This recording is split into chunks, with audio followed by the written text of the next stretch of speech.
Welcome, podcast fans. It's time for the What's Up Bro podcast show presented by j&jproductionstudios, the home for all your entertainment needs. All kinds of great topics discussed every week, a variety of different themes offered, special guest appearances, prize giveaways, and so much more. Stay tuned. And now, here are your hosts, Sam Crow and Big Hoss.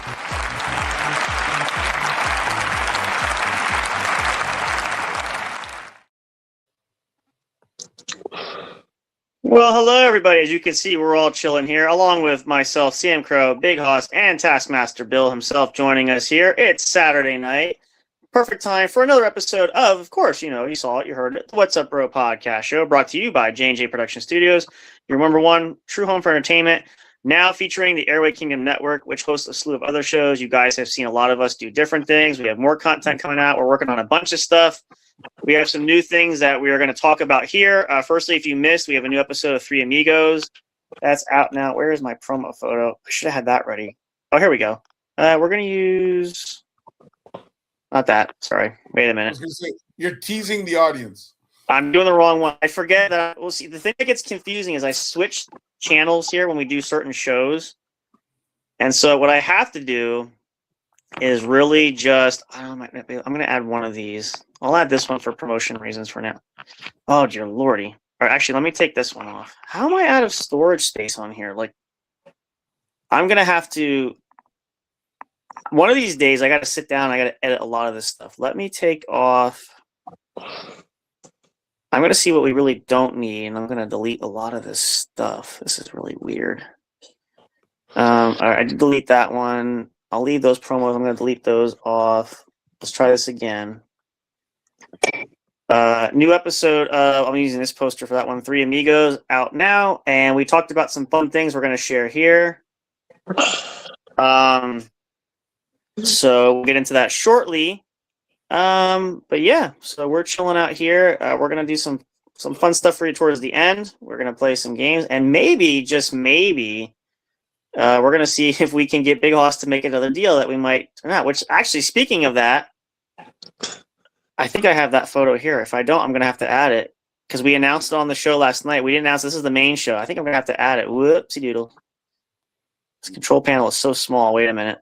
All right, so we don't need...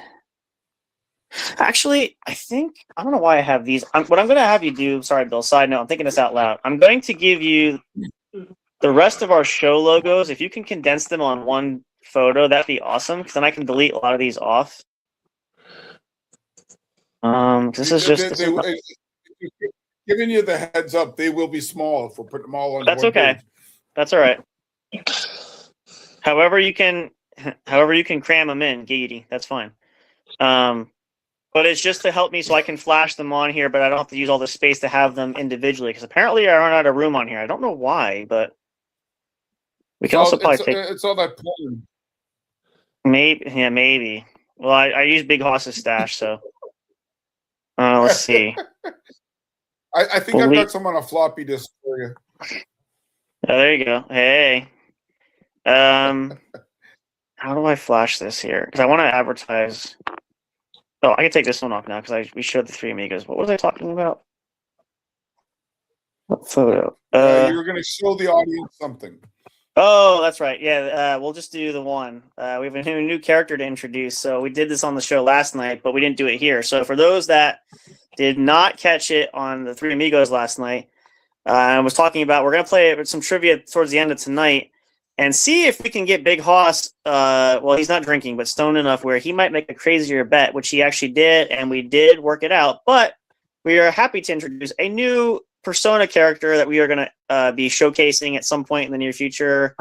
And if you need a house call, no better place than to ask than Big Hoss as Nurse Ratchet. And she means serious business. Her own thermometer, turn over, and... To bend your, drop your pants and turn your head and cough. Yep. Strict therapy. Strict. Oh, zero tolerance. The head nurse is in charge. No excuses. We are going to have, I won't show the photos here. We do have some ideas for some of the outfits. We're going to be doing that. But we're going to be... In my brain, I just came up with a great show idea. Okay. Okay, so it will involve Big Hoss, And a but rectal it will exam. be away from him. Well, no, but it will be great content, but actually can make him look good. Oh, okay. And we're gonna have a segment called "Advice from Big Hoss," and people who have any kind of troubles, write them in, and then we'll get Big Hoss to reply as to how he would handle it. Mm-hmm. You know, relationship You know, advice, you know, financial. you know you know my solution to handle it. You want to know my solution? What? Have a smoke? No, but wouldn't it be funny if not even funny? Everybody deals with different stressors, and like my therapist says, you know, don't be afraid to do things that will let out your My stress. slogan, And my slogan will be, "Fuck it, have a smoke." fucking, but Where do you somebody, think Bill my stressor comes from? uh, I'm not at liberty to say. Yeah. HR Yeah, nightmare. yeah, right. Uh-huh. I'm not that big of an HR nightmare. How do you know? What have I done that's really out there and out? Oh, well, see, I Oh, don't have time to pull out your. I had a huge, big filing box. I don't have time to. That's just excuses because I haven't done anything too risky. I mean, if you want it, I'll rip it out, but I just don't feel like breaking all that paperwork out again. I mean, I have it all put away, so. What paper? Bring it out. I want to see it. I can't show you your own file. well, Yes, you know what? I want to see the file. You don't have one. Sitting and listening to this, if you didn't know the context, the things you're going to whip it out. No, I've got it under control. They need to see it. I need proof. Yeah, see, Big Hoss always asks me to whip it out, which I'm kind of concerned, but. Yeah, no, that is not true. And he doesn't need a full in-depth analysis. He just wants footnotes. Shut up. I just know you don't got a file about me, so shut up. I'll put it in a PDF and I'll email it to you so you can read it later. Yeah, okay. Okay. Now what you got me? What was I talking about? You got me sidetracked now. Oh, you had Bill was saying about the segment. Yeah, we could do that. We're gonna pre-plan the show. We want to make this really, really special because we're going to great lengths for this because this is going to be and this is going to be for us to enjoy for many years to come. So, hang on 1 second. Sorry, I'm multitasking. No, but what did you think of that idea, Haas? Like, I didn't do it to make fun of anybody. I think it would be fun. I really. It might be a good idea, yeah. Yeah, like you could end up looking great because you could give some good advice. Advice for Big Hoss, Nurse Ratchet. We could call it advice from Nurse Ratchet. Mm-hmm. Oh shoot! But I mean, somebody could come to you if. But okay. First of all, I'm going to put this out there. I'm not going to dress up as Nurse Ratchet every time. Oh no! No. Oh, don't worry. We can use AI. We can reuse that footage over and over and over again. Motherfucker, you ain't. You know what? I'm sending you your 150 back. Oh, I want to see. You already spent that, so you already accepted the contract. Sorry. Incidentally, speaking of Nurse Ratchet, this is going to be. We are going to figure out how to convert this. Might tweak it a little bit, but we're going to in the merchandise store. So, if you guys. First of all, if that's going in the merchandise store, I want a sweater. Okay. I'm gonna get one and send one to your mom and your grandma just from me for Christmas. No. Grandma needs that. Grandma needs that. No, Grandma does not need that. Mom does not need that. They don't need to know about this. What about your brother? Your brother needs one? Wedding gift? Yeah. Hey, there you go. No. Wow. Could you imagine? But wait, what if they watch the show though? From the loving brother from far away is the Nurse Ratchet poster.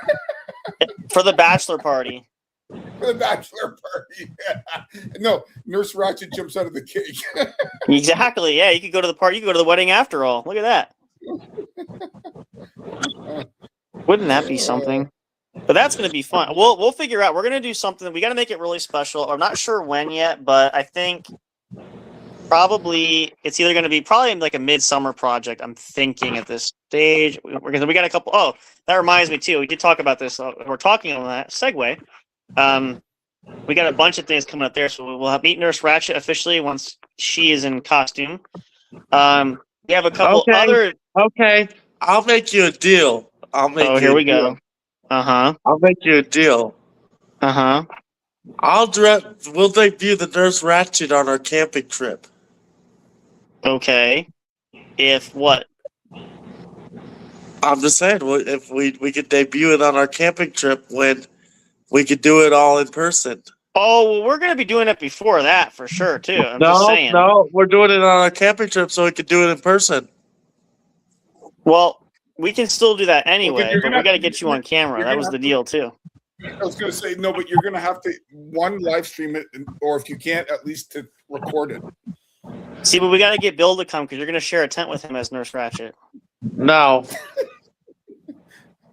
I'm on Listen, top. Bill, you're at that age. You need a prostate exam. I don't mind Bill coming for the camping trip, but I'm not sharing a tent with him. Oh, I'm sure you don't mind, Bill. Never mind. Shut up. He might need a prostate exam at your age. I mean, he'd be happy to volunteer. So, No. This is good. If this brings joy to fans for years to come, that's what makes it all worth it. But it's podcasting gold. It really is, yeah. No, what's worrisome is that little fucking smile Bill had when he mentioned that. That's what fucking had me going. Bill just looked at me smiling like. We might have a special guest for the camping trip too. We might get a special guest for the camping trip, which is going to worry you even more. Uh-oh. No. You don't even know who. You know what you should do? It can't be Mr. Burns or fucking whatever her name is because I told you why. No, I'm kidding. I'm just kidding. What's that? What did you say, Bill? I was going to say you should see if there's any, stripograms, but anybody that's in a nurse's outfit. Hey, well, they did. I don't know if they do that anymore. That was a thing at one time, but that would be. I gotta say though, in all seriousness, you look pretty good from the AI image. It's not a bad look, honestly. Shut up. I'm serious. I'm not trying to be weird. Like, because AI can really make it funny, but it can happen too. But okay, and transitioning from that, you want to hear something funny? I showed all my friends those pictures, and they all laughed and thought it was hilarious. See? Did you give them? Did you give them the multiple ones or just the one? I showed them both of them. I made like 3, 4, 5. I got a whole bunch. I showed them the one about the bong, and they said it didn't really look like me. It made me look fatter. Well, it's AI. But here, we'll see if these are any better. Speaking of promos, another thing we're doing, we talked about, again, if you caught the show last night, if you didn't, it's available now on our YouTube channel. Please like and subscribe. I'm on this one. Why do I keep forgetting to do this every time? And I forget to put this up. There we go. I'll get it right eventually. Here. If you guys want more content, great content, please like and subscribe. Click the notifications bell anytime new content is posted, which includes the Three Amigos show that aired last night, which we have a couple new promos we want to share here as well. And we're going to do the sponsor ad later, too. We don't forget that. A couple of things, actually, we want to share, 2 sponsor ads. But coming up we're looking at Memorial Day, which I didn't check the calendar, but I think that's May 31st, something around there. We have, for your viewing entertainment, presented by Airway Kingdom Network. And, of course, obviously, Bill can partake if you want to come on. It's up to you if you want to torture yourself. We are going to be doing the Cinnamon Challenge. You guys may have seen this. You may have heard of it. And basically all it is we have to take and swallow a spoonful of cinnamon and see who can get it down, see who throws up, who barfs. And I'll tell you what, if you do that, whoever wins, if you can get it down, we'll get a special prize to the winner. I think you might be able to swallow it. But you just got to go slowly and don't choke on it. But anyway. Spoonful of cinnamon makes this sugar, what's it? It's a spoonful of sugar helps the medicine go down. But I get where you're going. Yeah, that's a good. Mary Poppins, right? Yep. So make sure you guys keep tabs on that. We'll give you more of a date for sure, but it's whatever that last weekend in May is. We're going to do that for Memorial Day. And coming up, we got a very special show planned. We always do, you guys know we do our 4th of July special, so we're going to do a collab this year because it's a very special year in the U.S., this coming July 4th marks the 250th birthday of America. So we proudly present the Three Amigos Celebrate Independence Day. So we're going to have this as a kind of a big show. We're going to have some other friends on. We're going to have some people on. It's going to be awesome. We're going to party. We want to do it in style and figure since we're kind of the wackadoodles that usually do it, the more the merrier. So we may do something for What's Up Bro too, but I want to definitely do this because we're going to have some people joining us. It's going to be awesome. I was going to say, Big Hoss, the picture there is a joke ready for you. Yep. Pie. And I was tweeting this one, the other one, but I'm like, at least I'm looking at the camera eating a hot dog. So, but I think truly what I really like is Poe's reaction with that's really just classic with the fireworks and everything. That's really just kind of what sold it. So, because all I put was American flag waver. They added the fireworks. I gotta say, these programs are really, really creative, and it's impressive how much it can glean from just so many simple phrases. That well, the thing is, I sit there and I'm becoming a bit of an aficionado of checking out the different AI. Like Copilot does one thing, Gemini does one thing, ChatGPT, DeepSeek, they all. And so now you guys know why we call Bill the Taskmaster, because he does not only does he multitask, but he's getting good with a lot of stuff. So, yeah, that's what she said. Katie. You're going to say something there, big fella? You're going to have another cup of coffee? Yeah. There it is. And what is this number? What? 2. Okay. So you got one more to go. If you drink that third one, you know what's going to happen.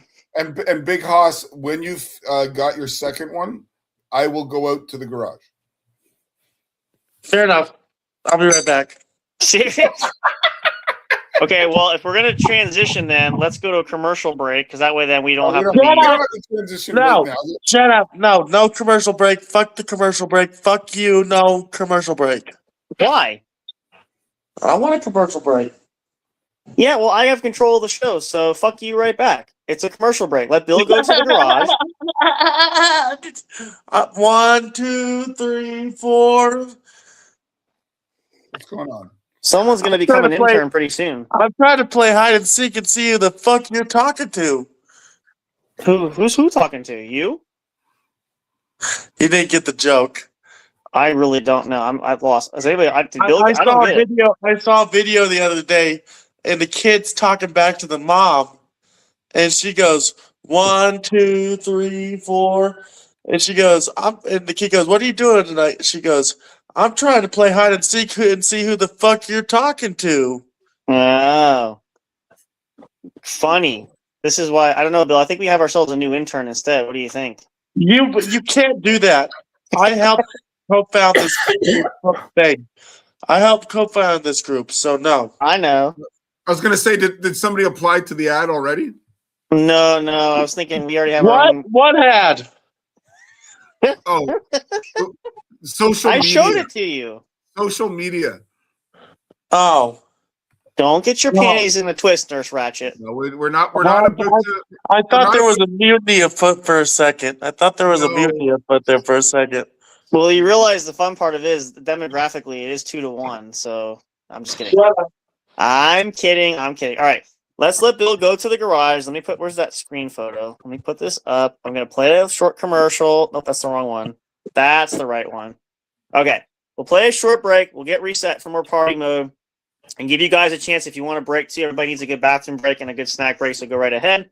We'll play a little commercial here, music for you guys and some things. Oh, let me actually, before I do that, I'm going to put up, if you guys want more great content from us, I'm going to do, let's put up, we'll put up, I gotta delete one of these. There's too many things in here. I'm gonna do this later. I don't know how to delete them, but in the top left is the QR code for our stuff.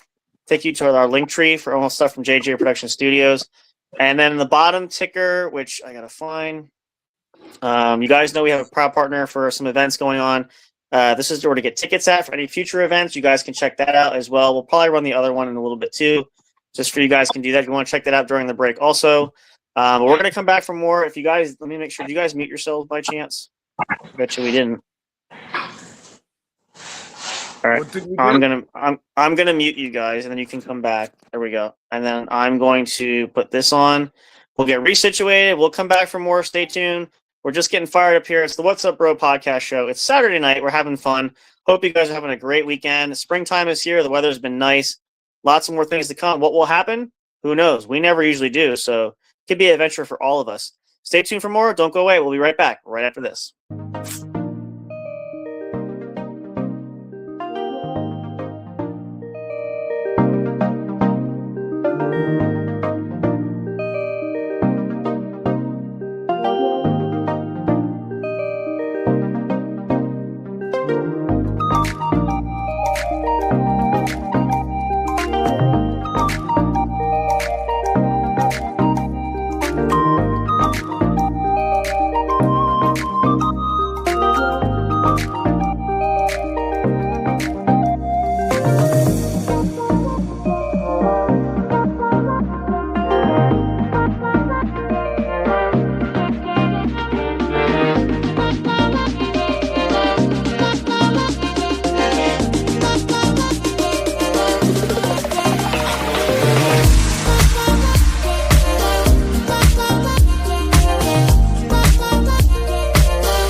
Hey audio fans, are you looking for fun and excitement? Have you been searching for that special show? You know, the one complete package you want in a podcast? Then check out the What's Up Bro podcast show and experience what true entertainment is all about. Stay tuned and don't miss the action. Available on your favorite streaming services, including YouTube. Thank you for all your support. And as always, we'll see you at the show. We'll be right back to the show with more in just a moment. Please stay tuned. We'll be right back to the show with more in just a moment. Please stay tuned. We'll be right back to the show with more in just a moment. Please stay tuned. We'll be right back to the show with more in just a moment. Please stay tuned.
All right, welcome back, guys. And just give me 1 second. And if you're just tuning in, welcome. This is the What's Up Bro podcast show, brought to you, of course, by the one and only J&J Production Studios, your number one true home for entertainment, featuring now Airway Kingdom Network, which hosts a slew of other folks. Oh, you guys are unmuted. Okay.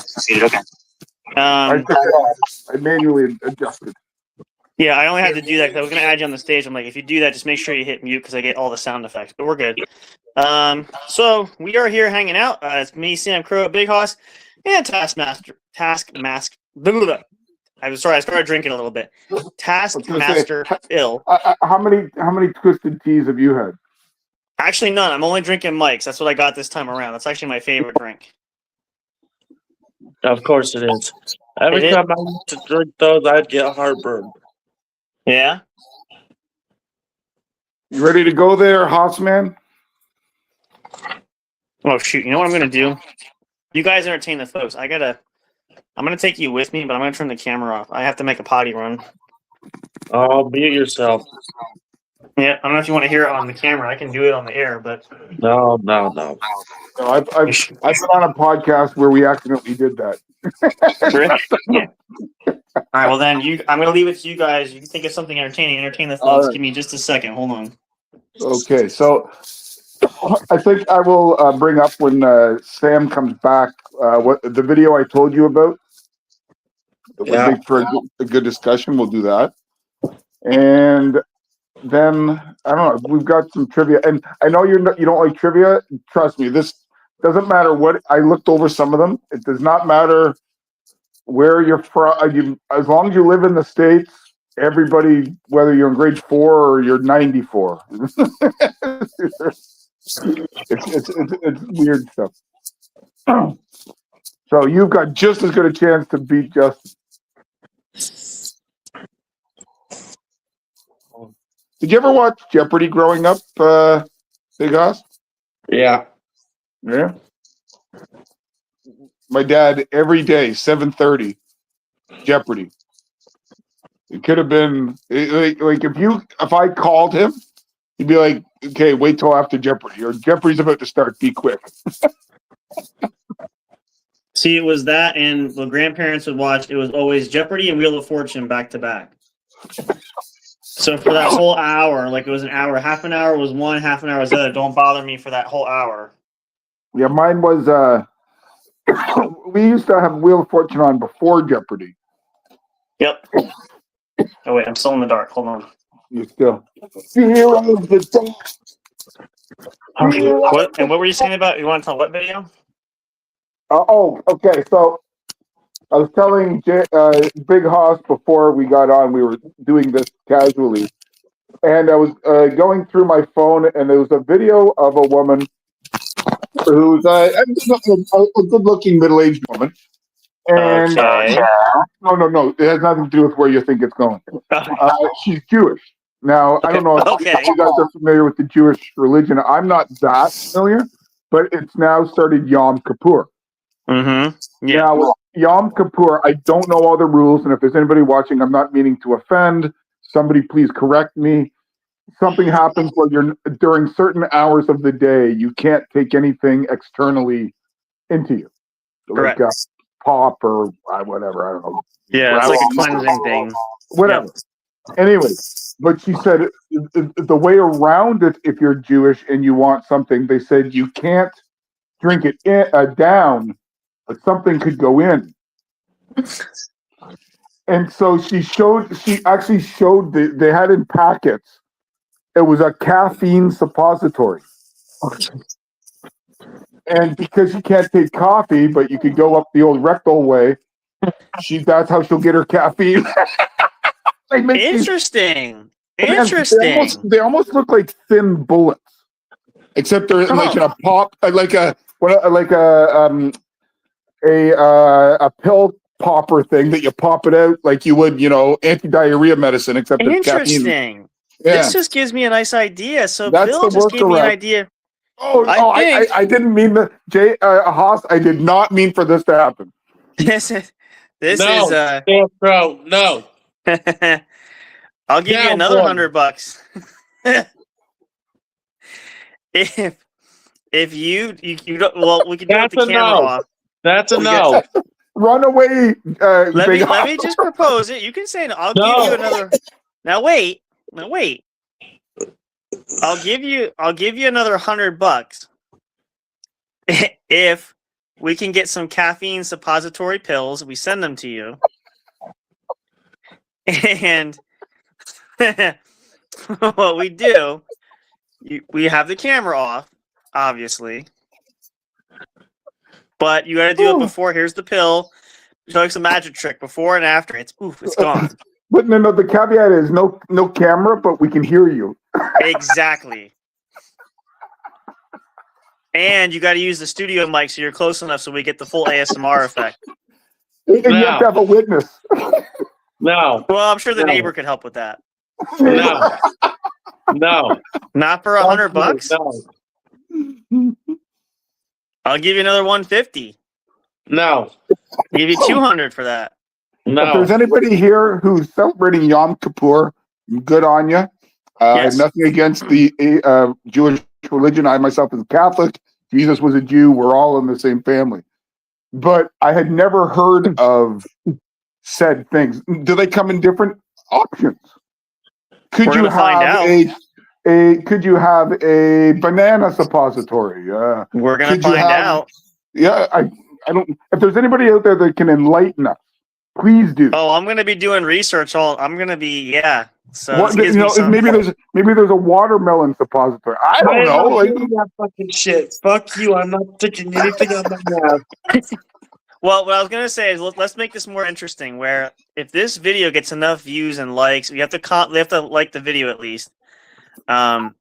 We want at least, let's see, we want a few new subscribers at least. If we do that, and if we get enough likes, we're not doing that. There's no if we do that. We are not doing that. Well, it has to be. All right, you can set the number. Fuck you, Bill. I fucking hate you. Because I didn't do it on purpose. I was just talking with you. He took this ball and ran with it. Well, you had to know if you bring me into the fold, what's going to happen. I mean, Big Hoss should have told you that. I just thought it was an interesting story. That's all I thought it was. Well, I'm saying Big Hoss should have known if you bring me into the fold, what was going to happen. I'm surprised he didn't tell you ahead of time. You should have known if he brings me into it, what's going to happen. But we want at least, let's see. All right, so. No, we're not doing that. Fuck you. People have to do it, though. We got to see if we get. No, I'm not fucking doing it. I am not the butt of your fucking joke every fucking time, you fucking asshole. Wait, let me finish. Let's do this. If we get what are we in? Middle. And yeah, I was gonna say if we get 1,000. If we get 1,000, we're at about almost 68 subscribers. If we get 1,000 subscribers, that means you guys have to subscribe. We will, all of us. Well, maybe you can do caffeine. I'm gonna do something else. We'll all do a rectal quote unquote challenge. Cameras off. Hey, we're all gonna listen. This is for the fans. You want to be entertainment. This is what you. No, I ain't doing that. I ain't doing that shit for the fans. You're not doing it by yourself. I'm gonna pick. Maybe I'll do the watermelon one. I ain't doing it.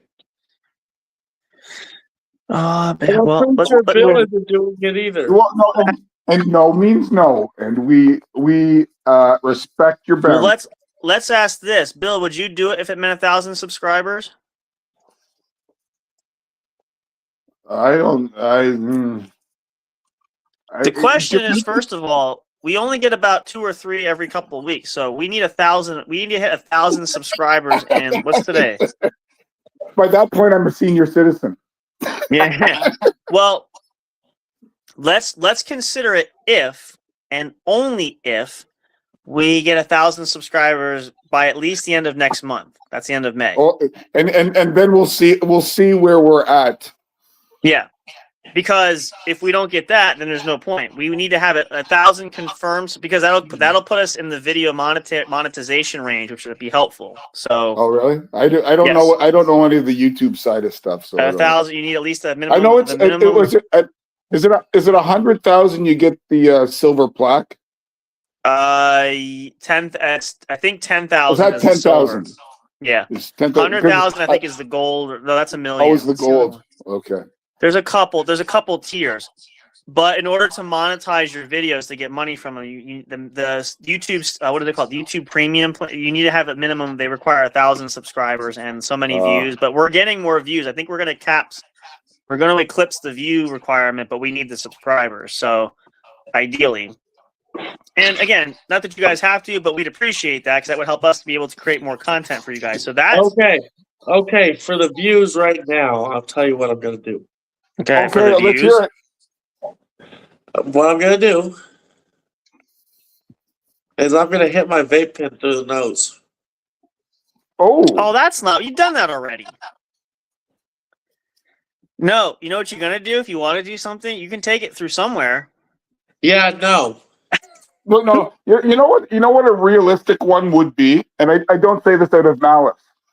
Okay. You get you blow out the a bong if you have a bong in the house, and then you use it for a day, and then you have to drink the bong water. Fuck that. Ooh, No. interesting. I've done that before, and it's disgusting. Okay, all right. Now I have a question. Why have you done that before? Are you not? You're not supposed to do that. So why would you do it? Because my friend put beer in the fucking bong instead of water. Oh, of course he did. Okay, well that makes more sense. Okay, well then we'll allow that. You could use beer. Yeah. This motherfucker, he don't drink no more. So Yeah, I know. Yeah. Well, you could drink a cranberry juice, ginger ale. I do drink. You know what I drink? Coffee. Yeah, no. How about twisted tea? We'll put that in your bong pipe. I don't have one. I'll get you one. No. No, I respect someone who doesn't want to drink. I'm 8.5 years, but if he would like to put in some of that flavor enhancer, the squirty juice stuff, you'd do that. I'll give you a flavor juice squirt. That might not actually be that bad. Cherry bog water. Yeah. Okay. See? So then what's the if we get how many you I'm talking not views? doing it. That didn't mean I'm doing it, you fucking asshole. Well, I'm saying, but you you missed the point. It only happens if something happens. If it doesn't, you don't do it. I'm not doing shit. But the question is, if you want to be safer, I would say the subscribers. Fucking entertainment. I am not here for you to make jokes and entertain and be the butt of your fucking joke. I said butt's a really bad word. I said I would do it too, though. I was gonna actually. I won't. I don't drink the bong water, but I'm trying to think. All right, let's do this. We got to do something. If we hit 1,000 subscribers in the next month or so, give or take. How about this? What's a food you don't like? I got it. We have to eat a food we don't like. I got it. Okay. I got it. If Sam Crow has to smoke if we get a couple subscribers in the next week. Okay, but what do you have to do though? All right, I get to pick for you then. You pick for me. I get to pick for you then. No, you don't get to pick for me. How often do I get to pick for you? I'll let you pick. That's it. You give it to him, Hoss. I let you pick. How I'll do it. How often do I get to choose a challenge for you? This is the first time I've got to choose a challenge for you ever. So, let me finish. Okay. If we get a couple subscribers in the next few weeks, you gotta smoke a joint. Uh-huh. Live on air. Uh-huh. Okay. And that's it. That's it. Well, And no, what are you gonna do, then, well, then on the other side. I've already done my part. Where? I have to dress as Nurse Ratchet. Oh, but until you've actually done it, yeah. But I've told you I'm not gonna back out, so I'm keeping my word. Like it's gonna happen. Well, okay, if you had to choose though, would you rather drink the bong water or drink a mixture of Sustrumig with something? Oh, it's the strumming. Oh, That would be fun. That would be fun. The hardiest, I've watched videos with the hardiest of men that gave it their all and couldn't finish it. You should watch the one. There's a guy that does this. He mixes just the liquid, the Sustrumig, with milk and drinks it. I saw a guy who likes like canned foods, and he did it, and he cut it up and did it the way the traditional, Swedish people would do it, and he was like, "Oh, this is not quite as good as I anticipated." There you go. All right, well then fine. I'll do that, but then I'm tasking you a challenge. If we get 1 million subscribers at some point, let's go lower. Challenges. I've already done all my challenges. I did the last challenge you had me do, Which one was that one? Hand sanitizer. I've never asked you for a challenge. We didn't do that on the air though. You want to do it again? No. Okay. You got a video of it. That's just as good. Oh, speaking of that, let's see. Thank you for bringing that up. Give me a second. Hang on. You are not putting that on air. I gotta find it though. Let me see. Wait. You're not putting that on air. Well, you brought it up, and now the fans are gonna want to. I don't know if I still have it. No, you are not putting it on air. Fuck you. What's so embarrassing about that? Oh, I do have quite a few videos. Wait a minute. A spoonful of cinnamon makes this medicine go down. Let me see. Round 2, Bill. Yep, exactly what I'm thinking. Maybe I don't have it still. I thought I did. Hold on. That was a while ago, right? From my doorstep, singing sweet songs. Oh, here it is. It's only 5 seconds.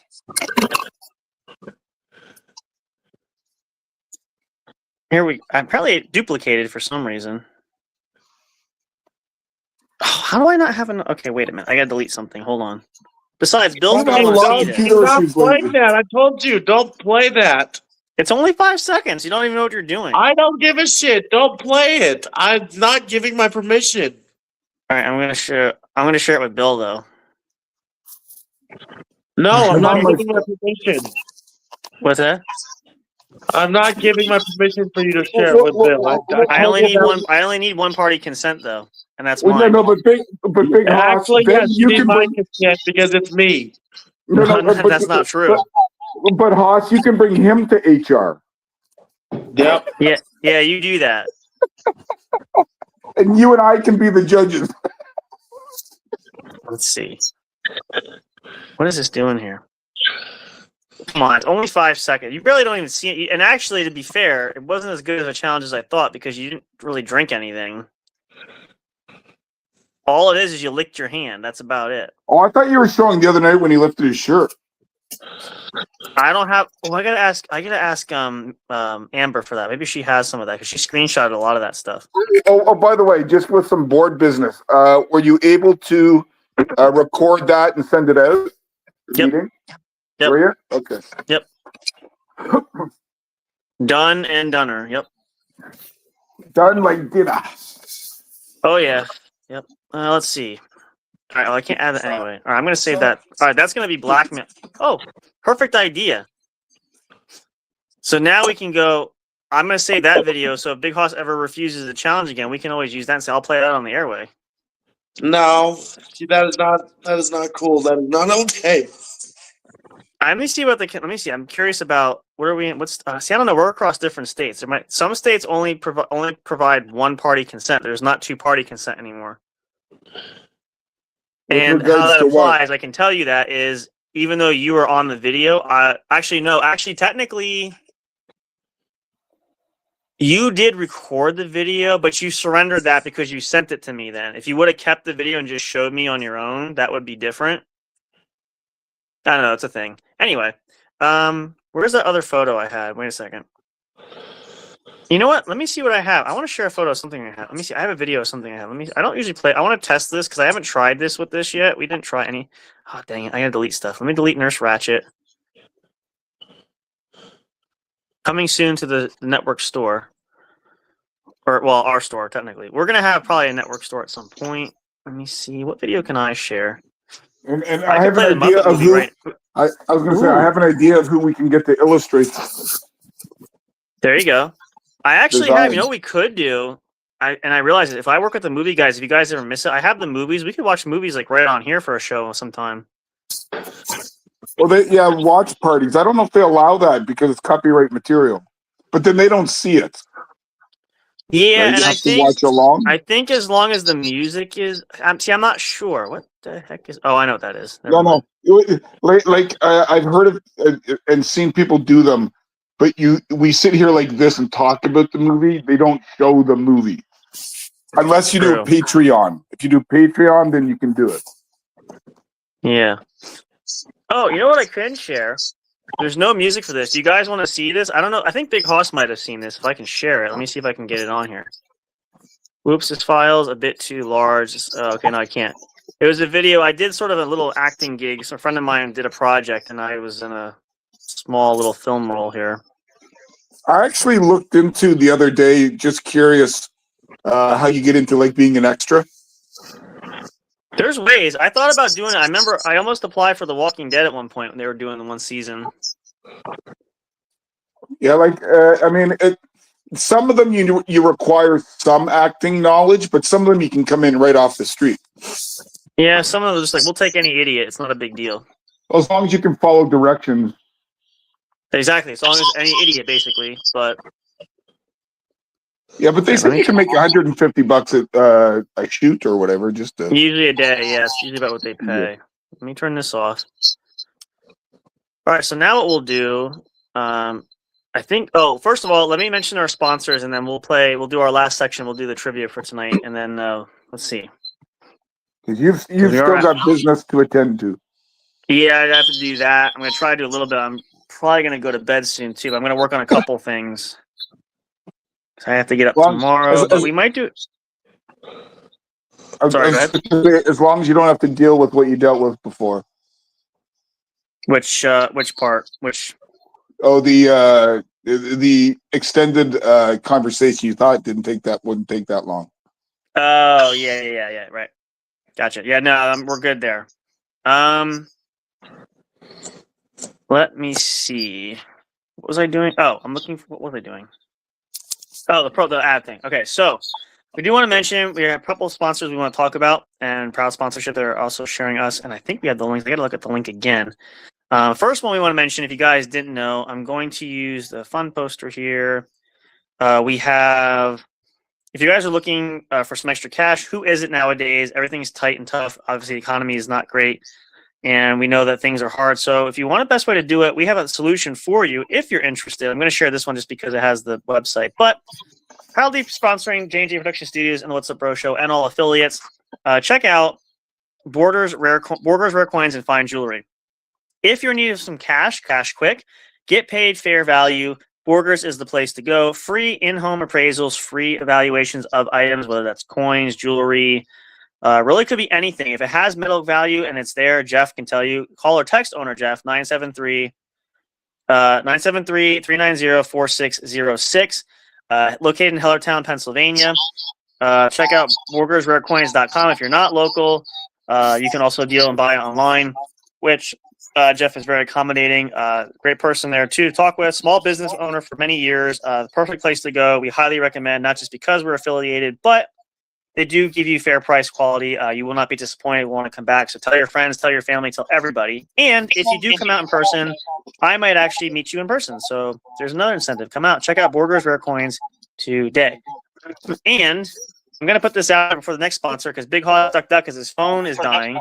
You need to charge your phone. Yeesh. I was going to let you handle that. I know, but like you said, I'm ready for the show. So that's another bullet point. I'm gonna be shooting a message afterward here because this is another caveat thing that we're gonna have to work on. So are you gonna do the sponsors? I'm gonna go in the house right now. Yeah, go ahead. You can go. I have one more sponsor to do. Then when you get resituated, we'll do this. Are you gonna flash any of the network shows? We'll do that too. I want to get the other sponsor that mentioned, okay. and we'll do the shows. Go ahead. All right. Yeah. Okay, I'm gone. Go ahead. And then I'm going to flash too, but we'll do that for another thing. Anyway. All right. So the other sponsor we have a local event, and we've been sharing the ticker there for tickets. Great folks to do this if you're in the area again. This would be awesome for you guys to check out. This is that's the old one, I think. Do I have the new one? Wait a second. I think this is that's the old one. Let me take this one off. I'm going to add the new promo for this one. Give me 1 second. Again, I don't remember usually where we add these. Here it is. I got to do some editing. Here we go. Same vein though. Check out the Sunday Sound Lounge. Relax and unwind. A lot of great events. Coffee, tea, and live acoustic guitar. Tie-dye vendor pop-up.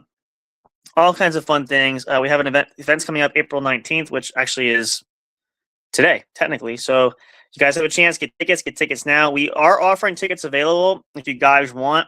We can get you some special offers there, so let us know. We can help you out. We'd love to be supportive of everybody and make sure that you guys come out and check it out. It's going to be awesome. I'm going to make an appearance there, so you might see me again. It's another local area where I'm there, located in Wing Gap, PA. You guys can check that out. That's event's coming up soon. We'll also release another one when they do it as well. But check them out. Proudly sponsoring us as well. Check them out. And as Bill mentioned, we do want to showcase some of the major shows. You guys know we've launched Airway Kingdom Network, where it hosts a slew of our shows as well as other shows that are affiliated with us now. A lot of great quality content. We have some great shows coming out here. Some of our anchor shows, obviously partnering with us at J&J Production Studios. We have the What's Up Bro Show, Three Amigos, and Bill's show, Music, Movies, Sports, and Stuff, the Ramblings of a Superfan. Some of the main shows you can catch as well. Also, check out the Willies, some of our new friends here that are also joining us as well. Some of their shows, Asshole to Asshole, Banter Without Borders, Keeping Willie, and Voice in the Void. New episodes coming out every week. Make sure you guys follow along. We're going to be having a central hub as soon as we get all the socials and the website together. You guys will see all of us in one clip. Also, a new show coming up. A new one of the horror theme podcasts we have featured soon. This is the first. I believe this is going to be a series, not going to be the actual podcast, but it's coming out soon. Stay tuned for more of that. I'm not sure how many episodes. We'll keep you guys posted there. And I think that was all we had for that, right? Am I missing one? We have some others, but just for the main sake, that's what we have there for now. So, yeah, there you go. Let me take the QR code off for now. I'm probably going to put our stuff up in a minute, but just so we have more screen space. All right, so as soon as Bill pops back in, we're going to do some fun trivia for you guys. We kind of like to end the night on a fun note, so I'm just waiting for Bill to pop up here. I'm just going to put this up for a second so I don't have to turn my camera off. I'm going to be just doing a couple things. Hang on one second. Bear with me. I'll be right back.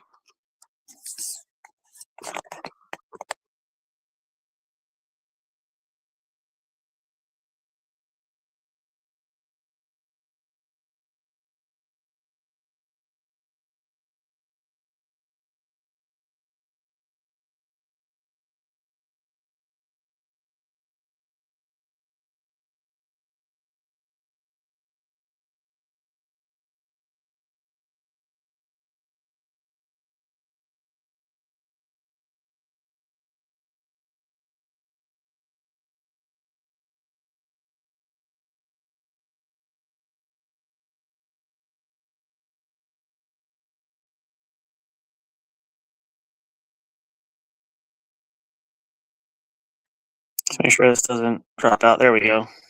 All right, let me take this off. I didn't want to turn my camera off. There we go. All right, so that message was already sent, which Bill knows what I'm talking about. Sorry, who sent? Emphasizing the whole we need to take initiative, step up. Part of that means to be prepared for certain things. Oh, yeah, okay.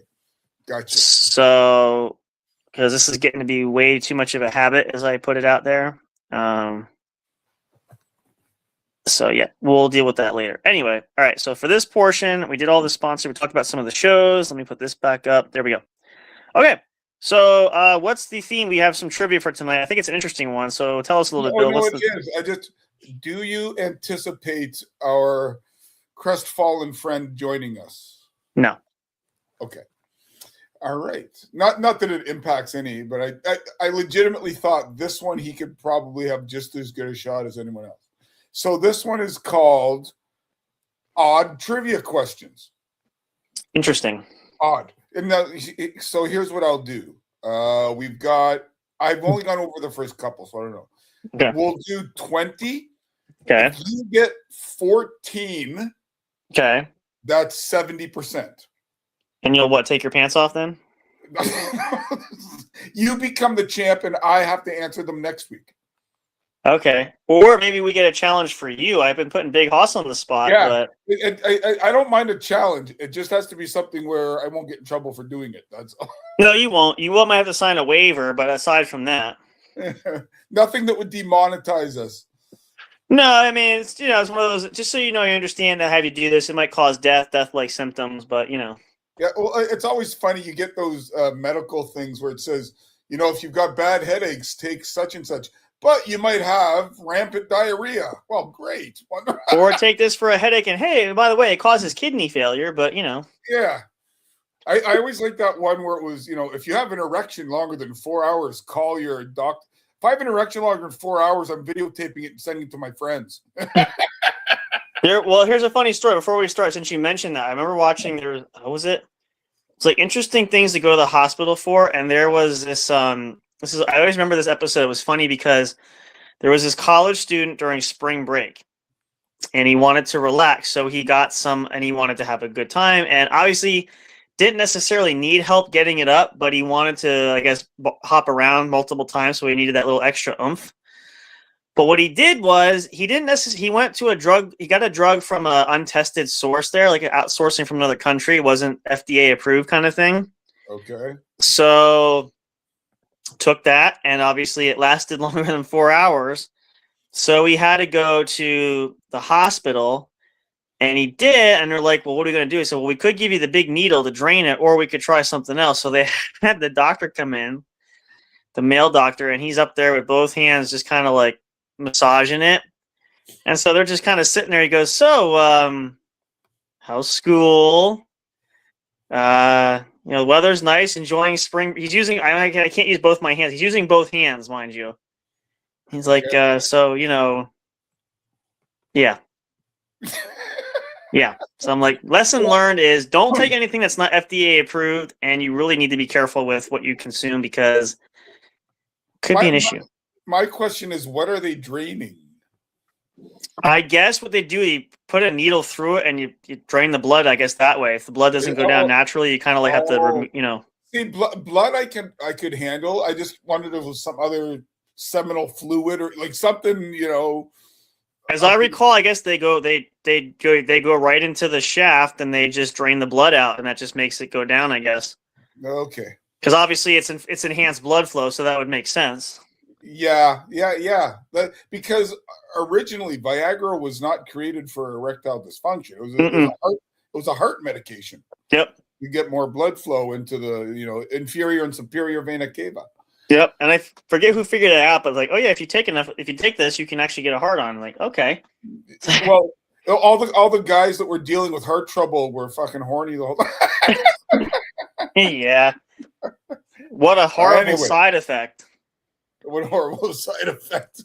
Yeah. The other thing the last thing I'll say is you were talking about going into the ER room. Apparently it's somewhat not common, but not unusual.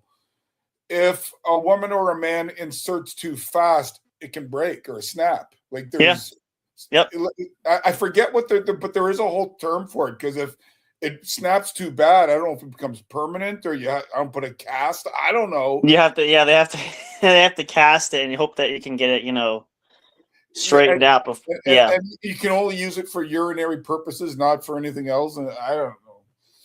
Technically, yeah. So I just thought that but I didn't realize actually how, it's not unusual. Like, it's not very common, but it's not like diphtheria or something. It's not unheard of. Yeah, it can happen, but it can happen. But yeah, so basically, it happens if the woman hops on top too fast without the guy being ready, or if you don't go in straight, you kind of at an angle. Oh yeah, you kind of catch a cheek.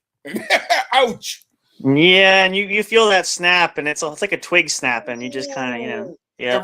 It's like, did you ever watch the highlights years and years ago? There was a San Francisco Giant pitcher called Dave Dravecky. Mm-hmm. Remember? So Dave Dravecky is, I'm going to say this is 89, that kind of era. And he was leaning back to, wind up for his pitch. And you just saw the arm snap. Yep. Back. Yep.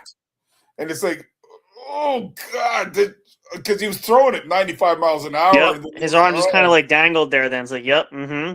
That, or I remember back in the day, I don't think you were born yet, Joe Theismann was a quarterback. Nope. That was before me. Yeah, he was a quarterback for the Washington Redskins. Yep. And he was one of the best quarterbacks in the league. Yep. LT Lawrence Taylor sacked him. And tibula and fibula. Yep. He snapped, like, you couldn't see a worse broken leg in your world if you ever tried. He snapped. That was a career ender. He snapped the tibula and fibula. But interesting point of reference. You know who Alex Smith was, right? The quarterback that played. He had the same injury, but he actually came back from that injury. He actually broke the mold. He was able to recover from it. Only played another year, but still. Well, yeah, but I mean, has medical advanced in 25 years that far? Like a snap is a snap. Well, a lot of it, what he did was, in his case, he had the surgery, kind of like what Theismann did. But what he did was he was so like hell bent he wanted to play again. He did like massive rehabbing. Like he just kept trying to strengthen the leg, bringing it back. Because they basically said, like with Theismann, your career's kind of pretty much over. But he's like, I want to keep playing. So he kept going to rehab. He was checking in with his doctor. He was going to PT and all that stuff. He got it. I mean, I don't think he was fully 100%, but he got back to about 85 to 90, and he was still mobile. So, I mean, again, he only played one more year. I was going to say, and even at his peak, Yeah. he was not a fast quarterback. No. So, I mean, he got enough to be able to move, but Yeah. But I remember all that stuff. I remember, obviously, you probably remember the Randy Johnson, the pigeon thing. Yeah. Do you remember there was a Detroit Lion who, I forget his name, I'd have to be able to look it up, went in to sack the quarterback, and I think he got him. But he either collided with a teammate or he collided with a bone in the guy's leg. Anyways, he was paralyzed from the neck down. Oh, yeah. Mike Utley? Was it? No. Might have been Mike Utley, yeah. That, well, the same one, too, was, I'll never forget this, because I remember when he was drafted, but David Pollock, who I think he was out of Oregon. He was a highly touted linebacker drafted by the Bengals. 24 years old. His entire career was 4 NFL games. On the last game, he lowered, like the Romanowski, he went for the head tackle. He snapped the vertebrae in his neck. Oh. Went to the doctor. Doctor said, you take one more collision, you'll be paralyzed. Career over. 4 games in the NFL. Done. But the other one I'll never forget, and it still makes me shudder. It was, I think, the center fielder, Aaron Rowan. The Phillies? When he went to the Phillies from the Giants, he was trailing a deep fly ball to center field. And, he was running the ball's coming over his shoulder. He made the catch, but he ran face first into the fence. Like they had the padding. Oh. But his face went in between the padding, and he caught like the hook of his nose on the tip of the fence. When he pulled his face out, he ripped his nose. He ripped the nose off. It was hanging. You could see the blood just start, like, he had his hand there. Like, he pulled his nose off. And you could see him bleeding down his face. And I'm like, oh, my God. Like, and he took his hand, hit his glove hand. He's like, oh, my God, his glove is filling up with blood, This is taking a weird turn, but while we're on a roll, I'll go with some more. You remember who Buck Martinez was? Yeah. Buck Martinez, bat catcher for the Jays, the Brewers, the Royals, announcer, man. Anyways, I think it was 84, 85, 86, in that range. He was bat catcher for the Blue Jays, and somebody got a hit, and the guy threw it in from the outfield. I think it was Jesse Barfield. Threw it in, and he got the guy out at home, but his leg was crushed. Yep. And then but he still got the next runner out with a busted leg. Yeah. The other good one, I forget who it was. I'll never forget this. I'm thinking I played every position, but I like catcher the most. But if this was me, I would tell you what I would do. It was one of the games where it was like a collision at the plate kind of thing. But for whatever reason, the runner, instead of sliding into home, he does like a flying kick and cleats the catcher in the face. Like he jump kicks him in the head. Oh. And I'm like, what the heck? Like if I was the catcher, I'd be getting up and throwing punches, knocking your teeth out. Like you don't kick me in the face. I've seen runners do that to elude the tag, and then they hop over the catcher. But he was going for the catcher's face to knock the ball out. I'm like, this is not karate. Like, why are you kicking for the face? Like, yeah, I would hope he faced suspension. I think they did. It was like a 4 or 5 game suspension. Like it was because it caught. Thankfully, the catcher had all his gear because he probably would have got cleats up through his. I mean, the last one I will say, and then we get on to trivia. Sure. Is did you ever hear of a goalie for the Buffalo Sabres called Clint Malarchuk? Yep. Yeah. So Clint Malarchuk was a veteran goalie. Like he wasn't a star, but he was a solid pro. He was a good player. Yeah. Yeah. Like very solid, reliable professional. He was good in the post there. He could guard the net pretty well. Yeah. Yeah. So he was playing net. I don't know who they were playing. Could have been Quebec or something. I'm not sure. But There was a scramble in front of the net and skates, people falling and flailing, and he got it sliced right on the jugular. Oh yeah, yeah. And like I've gone back and seen clips of people that have died on the sporting event as a result of a heart attack. Yeah. Or something. But this was the blade, and they knew it was trouble right away. And the Buffalo Sabres trainer was an EMT in Vietnam on a chopper. Yep. And he said if it wasn't for him, like there was maybe one trainer in the world that could have done it. He did it. Yep. Well, my last one, this is not injury related, but this is just the coolest thing I've ever seen. You always see a lot of hockey fights, but one thing I've never seen, I think might have been 2004 playoffs. I think it was 2004. I believe it was the Flyers and the Avalanche. I don't know what started it, but usually, people push and shove, and then usually a brawl breaks out, a fight breaks out on the ice, with the enforcer, whatever. But in this case, and it was the weirdest thing I've ever seen. I watch a lot of hockey games. Like, I like hockey. I'll watch it. But the goalies were jawing at each other from across the ice. No, this was Colorado, Detroit. That's what it was. Okay. But they met at center ice. The goalies came out of the goal. Like, you don't ever – how often – I couldn't remember who the other team – I knew it was the Avalanche, but I couldn't think who the other team was. They had a history. Yeah. But it was just so weird because, like, there's some jawing, but it was entertaining because the goalies, they both throw their gloves, they come from the nets, and they meet at center ice and are fist fighting in the center ice. So the only other fight story that I know that beats that is in the mid to late 70s, Boston Bruins had a pretty tough team, and I think and I don't know who the opponent was, but something happened with an altercation between the fans and the player, and Mike Melbury went up into the crowd and started fighting him, and the guy hit him with his shoe, so he took his shoe away from him and hit him back with his those are the good old days. You don't get that stuff anymore, but you got Terry O'Reilly and Rick Middleton and John Winsink, Wayne Cashman and Stan Jonathan, and they're my God. Anyways, let's get to trivia. I could give you more. I've seen more crazy fights in hockey than you. We'll do. We could do a segment. You know what? I'll tell you what. I was going to ask you if you want to do this. I'm going to do another. I usually do it by myself, but we do have the What's Up Bro sports show, so maybe we'll do an episode if you want to come on with me. Oh, sure. And I can do pretty much any sports. That's basically what I have. Well, I think you've seen that. Did I show you the photo for that? Maybe you have seen it. Maybe I haven't seen it. It's right. Okay, why do I not have? I have like everything but that. How do I not have? See, this is why I really need to be better at. And whenever we change channels, I always forget what I put on there. So what I'm going to have to do, I made a point of reference, and I'm saying this to you to help me remember I said this. So what I do is, anytime I'm doing any editing for anything, I'm going to try to do it across the board so that when I'm in the StreamYard, for example, excuse me, if I add one photo for one channel that we use stuff, I add it for everything so that the control panel matches everywhere across the board. Because this way, then when I come in and I say, oh, shoot, I don't remember which one was which, or we're doing this show, and I have the promo photo, I go to talk like I have it, and I don't have it.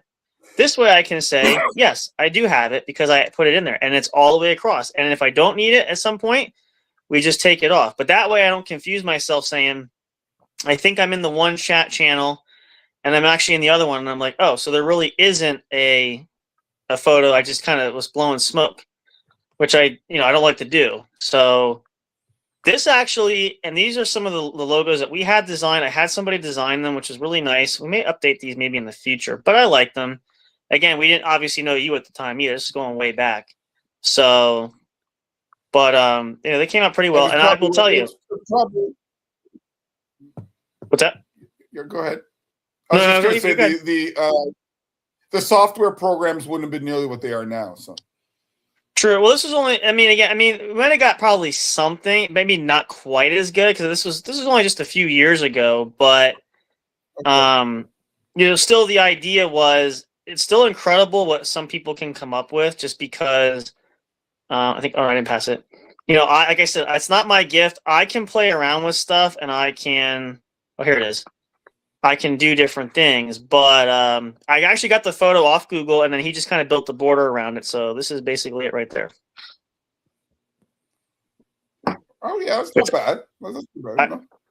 Yeah, I mean, I try to like the balls because, like I said, I want to do all kinds of different sports, not just one. It's kind of a mixture of different things. But yeah, we'll do an episode if you want to do like maybe like. If we have a tennis episode, I'll call my mom. She watches every tournament, knows all the players. Hey, there you go. I'm looking for new ideas. I want to make it exciting. Well, yeah, all right. We'll pick a time. We'll do a show sometime. I want to get another episode out. So I usually do it by myself. So tennis with grandma. There you go. Hey, all the ladies out there and guys, you'll love that. Come join us for that. So there you go. Okay. Yeah. Anyway, back to trivia. Let me get my watch on here. Actually. Okay, but yeah, if you want me on the show, here's the show tease. I might show some sort of expertise, or at least I like to talk. Oh, I thought you were going to say I'm going to show some cleavage, and you're definitely in. But that just happens naturally. That's me. That's good. I don't even flirt with it. It just happens naturally, That's the best part, though. So there's that. If you ain't Dutch, you ain't much. True. All right. If it's not Scottish, it's crap. Truth. Where's mine? All right. So what do you got? Suck it to me. Okay. No, so I guess if you can get 14 of them, you become the Alex Trebek. Okay. Okay. But I don't know if you'll be able to get this. Okay. So the only trivia is it's odd. It's odd. Okay. What is banned in public places in Florida after 6 p.m. on a Thursday? Oh, I did know that. What is banned? Is it ice cream? No. Darn it. It's what might happen if you have too much of it. If you have throwing up? Farting. Farting is illegal after 6 p.m. in Florida. Interesting. Yeah. Now, it's probably one of those ones that's been on the book since 1814 or something, but Okay. Question number 2. In Texas, it's illegal to swear in front of what? It's illegal to swear in front of. It kind of makes sense, but I wouldn't have gone there. I was going to say church, but that's probably not quite the answer. That's where I would have gone. I would have gone that, yeah. Or a school. Yeah, or even a hospital. Or that, yep. But I'm guessing that's not the answer. No, but I kind of led you there, so I'm giving you a clean slate to take this one. Okay. What's the answer, though? Oh, you want me to give the answer? Yeah, I don't know. Give a guess. In front of. Oh. The only other one I could. That's the same thing. I was gonna say old people or old folks' home. I don't know. Well, you're not that far off. The answer is a corpse. Really? It's illegal to swear in front of a corpse. Of all the things, because I'm sure they're going to be so offended. But I'm wondering if it has to do, back in the day when they would hang people, maybe it would get crude while the thing was going on. That's possible. There's got to be some kind of rational reason. There's got to be or maybe they had a string of grave robberies. I don't know. That's possible. Yeah, I suppose anything's possible. Yeah. Okay, number 3. You know what? I might just say if you get 10 of them. Okay. Well, yeah. Let's just see how it goes. Yeah. Let's just see whatever. I mean, this is just for fun, anyway. Sure. Which U.S. state has a town named Y? W-H-Y, not the letter. Oh, is it Wyoming? No, but I don't think it's that far off. I mean, my central U.S. geography isn't the best, but it's Arizona. Okay, so that's more west. That's towards California. Yeah, but I didn't know if the northern tip of Arizona. Well, I guess that answers the question then. Why Arizona? Well, because. Yeah. Why does it happen? Because it happens. Roll the bones. Okay. Number 4. What is the technical term for the fear of long words? Holy shit. Oh man, I knew this one too. I know it's a funny word. I can't remember honestly that one. Hippopotamus. Oh, hippopotamus roses quipidilophobia. Gazoon height. Yeah. Number 5. What creature has been sent to space more times than humans? I was gonna say monkey, but there's another. That would have been my guess. There's another one. What was it? I feel like it's an insect, but I could be wrong. Well, there's always going to be, some sort of insect, I think. I'm going to say a spider, but I think that's wrong. No, the answer is called a tardigrade, which is a water bear. So it comes from the Russian side, obviously. That's why we don't pay attention then. Yeah. Okay. Yeah, so they put a lot. I would have either said monkey or dog. I think that's yeah. Number 6. Oh, this one I actually did know. What part of the body continues to grow after death for a short time? Skin. I don't know if that counts as a body. Oh, is a body or is a body part? You said body part, though, right? Yeah. I'll put it this way: they're on the end of appendages. Oh, like fingernails. Yes, fingernails and the or other toenails. One, yeah, I forgot that's the other one. Yeah, because they grow, they still have growth. Yeah, yeah. Yeah. So I'll give you that one. The other part of it, they said fingernails and hair. Hair, yeah. But they said fingernails because the skin retracts. So the nails begin to protrude out because you're. Yes. Yep. Or more get exposed that wouldn't have been otherwise. Yep. Okay. Number 7. In which country is it illegal to own just one guinea pig for humane reasons? Indonesia. Otherwise, it ends up in a mystery sandwich number 2. That could be that could be China too. Oh wait, no, their guinea pig is more common in Central America. I wouldn't have had it. I wouldn't know it at all. Papua New Guinea. Close. Switzerland. Oh, that's not close. I know. You really are bad at geography, man. No. I know. I said that ironically. I was gonna say, like, boy, and how did you get your teaching degree for that, man? No. Oh wait, you don't specialize in geography, so never mind. Well, actually, I know Papua New Guinea versus Switzerland. God, I hope so.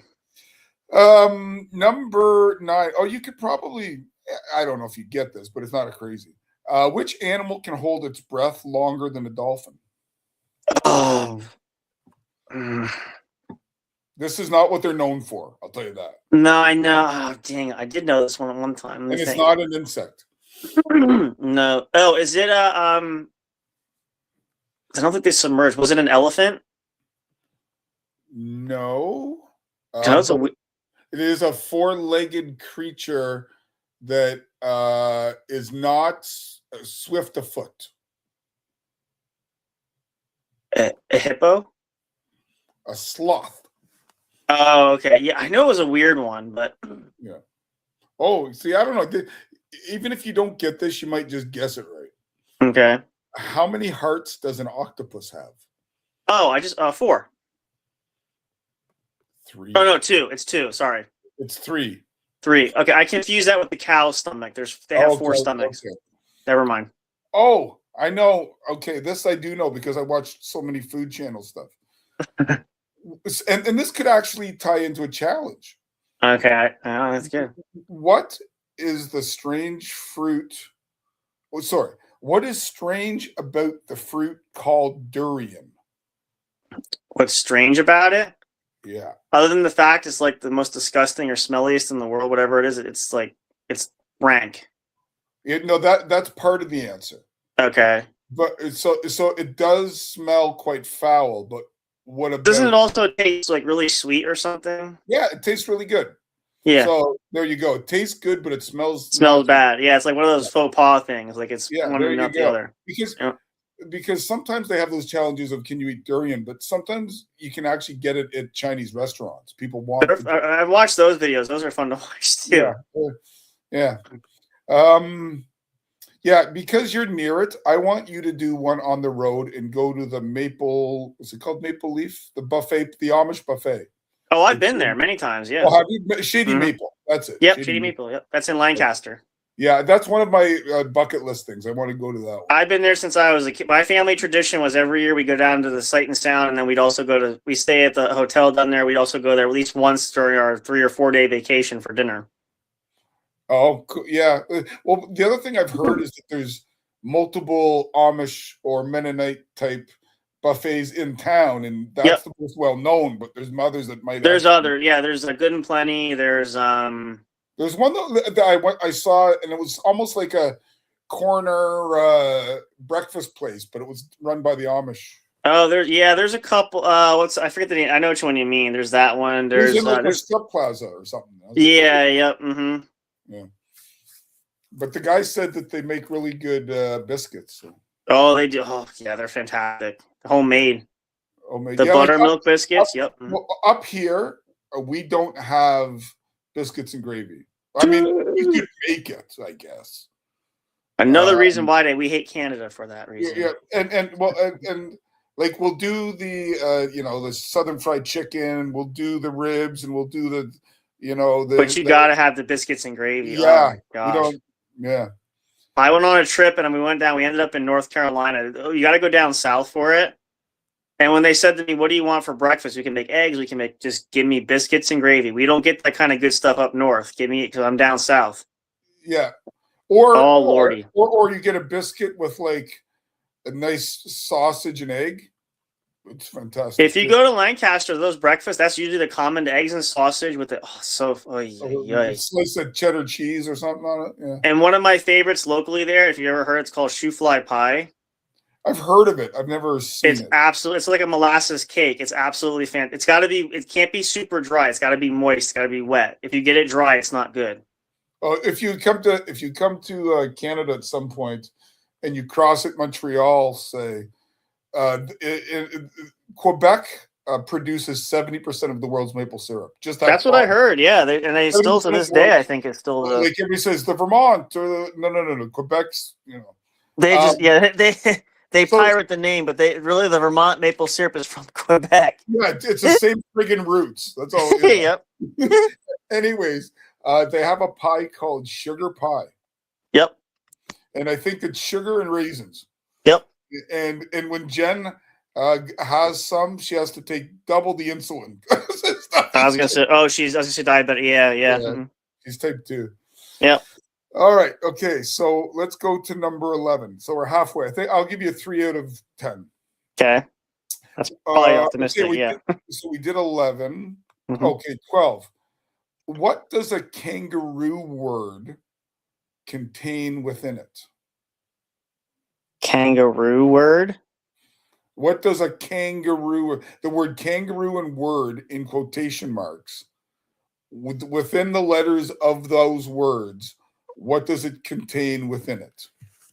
Ganja? I don't know. It says it contains a synonym. Oh, I don't know. That's a hard one. Okay, so like blossom contains bloom, which means it would be kind of the same thing. Kangaroo word. We'll take that to the audience. Does anybody know the synonym within kangaroo word? I have never heard of that. Yeah, I don't want to. That's a hard one. I've never given a lesson on that. Okay. We'll go first. Number 13. What everyday item did the inventor of Vaseline eat a spoonful of every day? Mayonnaise. Petroleum jelly. Oh, duh. Yeah. I was trying to think of what would be consistent with that texture, but yeah. Yeah. Okay. What shape is a wombat's poop? Cubed. There you go. That one I know. Yep. Mm-hmm. when my dad was near the end there, one of his old bosses used to come around and they talk about old times, and he brought over this really expensive coffee that was it the monkey's poop and Yep. and it's it's like I don't know how much it is for a 4-ounce bag, like some Yep. kind of. I was like, really? Okay, 15. What fruit was once so rare in Europe it was rented as a table decoration? Probably one I haven't heard the name too often for. It's quite a good. I enjoy it on an item that is very divisive. Watermelon? Pineapple. Oh, yeah, I like pineapple too, actually. I should have thought of that. I like pineapple on my pizza. Like, to me, we've always had it. Like, it was invented in Canada. I didn't realize that till years later. Yeah, pineapple and well, it would be like Canadian bacon or ham on the pizza, but Yeah, it would be, yeah. Now, you guys don't have pea meal bacon, do you? no. So pea meal bacon is the same as what you guys call Canadian bacon, except it's wrapped in cornmeal. Yeah, okay, Yellow yep. on the outside. Yep. So if you get the authentic stuff, you might get a slight crunch. Yeah, that's okay. I don't mind it. Hey. Yeah, I like it. Jen doesn't. So if I have to get it, I have to eat it all. That's fine. Well, I'm sure you don't complain about it, so Oh, I get very upset if I accidentally buy some. heaven forbid, yeah. Okay, number 16. Which musical instrument has keys, pedals, and strings, but isn't a guitar? Keys, pedals, and string. Well, the only thing I could think of would be a piano. And you would be correct. And I only know it because my mother, I took piano for a long time because she played for like 40 some years. So Oh, could you play Three Blind Mice? that maybe, I haven't played in a while, but I learned I can also read and write a little bit of music too. So that's Oh, so you're a little bit of a Paul McCartney. a little bit. All right. What was the first animal cloned from an adult cell? This I remember happening. I remember too. I was little, but I remember the story of the sheep. Yeah, Dolly the sheep. Dolly the sheep. And she only lived, and she died like, I She forget had, when. like 2 days later. Yeah, something like, yep. What number 18? What item of clothing was invented by a man called Jacob Davis in 1873? Goiter. What item of clothing? A goiter is an item, or what do you call it? Goiter. Goiter is what you get on your neck if you don't eat enough vegetables. No, it's also a term of like a what do they call those? Like the cinching around the waist, like the garment. Oh, Under. I'm not familiar with that. There's Anyway, also a term they call them There's another name for it, but they're also known as goiters. like hip waders. Basically, yeah. Okay. Jeans. Oh, See, I would have thought it would have been somebody Levi or Strauss. that's the same guy. Levi Strauss is his name. Oh, it's the same. That's okay. He's the yeah. I was gonna say that's the guy I heard of. He's the creator of Lee, the Lee Company jeans. That's Lee jeans. Oh, when I was a kid, you could still buy Lee jeans. Yep. Yeah, he was. I believe. I mean, Levi Strauss was the founder, and then I don't know if he co-founded or he founded the Lee Jean Company. Was named after him. Yep. Or like maybe it was for an alternate brand, like Yep. GM used to have Pontiac or whatever. Yep. Okay, 19. What's the only number spelled with letters in alphabetical order? Well, That's a tough one. That is a very tough. So like from like 1 to a billion or gazillion. Well, I'll give you between 1 and 50. All right. Alphabetical order. Yeah. Now that doesn't mean they're right next to each other. It just means everyone in succession. Right. Yeah. So I'm trying to break down. I'm trying to visualize. Wait. Yeah, I don't know how you unless you eliminate the ones you don't know, and or wouldn't be. And then I can think of several. I know it won't be, but the hard part is. See, T's are there, but see, most letters start. Let's see. It's like even if you start with 1, the second letter kills it. You know, like yeah, it's not, and like 10 is not it. No. See, a lot of it. I'm trying to think because a lot of the numbers start with T. So the question is,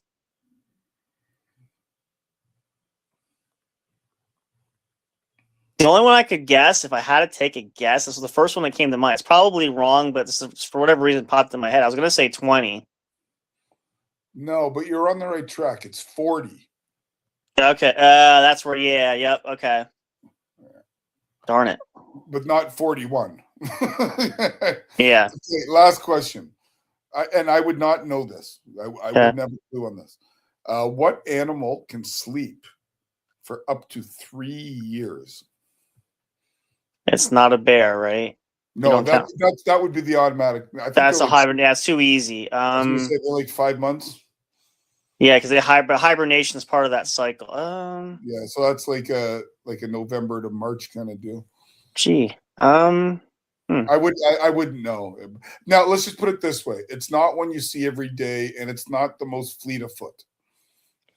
Yeah, I was gonna say it's not in the jungle. Well, it could be in the jungle, but it's not like a leopard or something. The only thing I was thinking of, and I know they do a lot, but I don't know if it's 3 years, but it would make sense. Would be like a turtle or a tortoise. You're on the right track. It's a snail. Okay, something slow. Yeah, because but like you know what a snail is, but you don't see one every day. Yeah, that's true. Well, you do if you step on one. I've done that once, but or if it's raining a lot. Yeah, and here's an idea. It's never a good idea to step on one barefoot, but I'd probably slice the bottom of your foot. No, well, this was more of a slug, but I took the head off of it. I saw one of the things. I'm not proud of this now, but I was always curious as a kid. Used to find slugs in the weird places, and I always had to test the theory. If I put salt on it, what would happen? I didn't do it on purpose to torture the poor thing, but I was curious, and I didn't realize. I stopped after I did this one time, and I felt bad afterward. But I just sprinkled a pinch of salt on the slug, and that thing looked like I gave it an acid bath. It was obliterated from I'm like, okay. Like the moment you dropped it on, it just, you could tell. It bubbled. It was like acid. I'm like, oops. Okay. Clearly he's not going to survive that because it was like he basically melted right in front of you. So I'm like, okay. So lesson learned is the what? Sorry, I said the thing up here is we have, I don't know how much you get of it, but we get by the water, Lake Ontario and all the 5 Great Lakes, Canadian geese. You guys get all they're down here. I just saw one the other night when I was out riding. I rode right past them. They're all over the place. They don't mind us. So the apparently. rumor used to Canadian geese and then the pigeons. Pigeons are we get them by the seagulls. They're all. You should see some of the city times that people throw garbage away. They're coming from all over. Like I don't know where they come from, but. So the rumor was, when we were growing up, I don't know if it holds true. If you threw out a Tums and they ate the Tums, it would make the stomach explode. That's what I heard. I heard that too. Yeah. Yeah, like it's an acid for a stomach. Just to be fair, I never tested it though. I thought about it, but I never tried it. Oh, okay. Just I do have some moral scruples there, so I didn't, the only thing I did do, which was really fun. Now I haven't seen. This is a side note, actually. Number one, haven't seen the Joro spider. I was hoping to see those, but they were supposed to be invading down south here. They haven't happened yet, but they're the ones of the spiders that parachute from the sky. Okay. So it's like raining down spiders kind of thing. It's like a bad horror movie. But spiders. Pretty much. But there's also they have, the cicadas are, right? Yep. So we get those. Now they have the cicada killing wasp. That it looks like a hornet, but it's like 3 times the normal. These things are massive. Like they land and they sting and they kill the cicadas and stuff. But these frickers are like, they're nasty. These are ginormous. But if a human gets bit, it's worse than just a little prick of the regular bite. Oh, it hurts. Yeah, it's that bee. Those bees are probably about the size of like let me think. Like a grasshopper. I don't know if you have those up north there, but I'm sure you know what a grasshopper is. Grasshopper. Yeah. So think about a really large. Yeah. Think about like a really large grasshopper. Like abnormally large, like maybe the size of, I don't know, about the length of a pencil, maybe. Oh God, okay. So the bee's not quite that long, but big. Okay, so but this one time I'll never forget it. And those things are nasty. I try to avoid them because they are just. They're, it's like the Japanese what are they called? The Japanese hornets. Those really big, Okay. But I saw one time in the yard. I'll never forget this. I was gonna do this, and I'm like, oh, you know what? It was just like walking in the grass. I ran into the garage and I grabbed the baseball. Okay. And I came out and I wound up and I heaved it at that thing on the ground. I spiked the baseball on it as hard as I could, trying to throw like a 90-mile-an-hour fastball in. Okay. I hit it good. You could hear the thorax as soon as the ball hit the ground. I made sure I lined it up. I hit the B, direct target with the baseball. You could hear that thorax snap like a piece of celery. And then I carefully kicked the ball with my foot. I wasn't going to reach down with my hand just to make sure it was. Oh, I busted that thing up. I'm like, I mashed that good. I put everything. I power spiked the football, but I used the baseball on the ground. Like, it was awesome. Why? And then what I used to do, just to give you an idea, as a kid, one of the pastimes you always had at nighttime when the lightning bugs come out. Yep. I used to, I used to like to make my own shooting stars, so I would whack them with sticks and they go flying across the sky. So basically, you're playing baseball with lightning bugs. That's What's a that? skill, though, because that's a skill.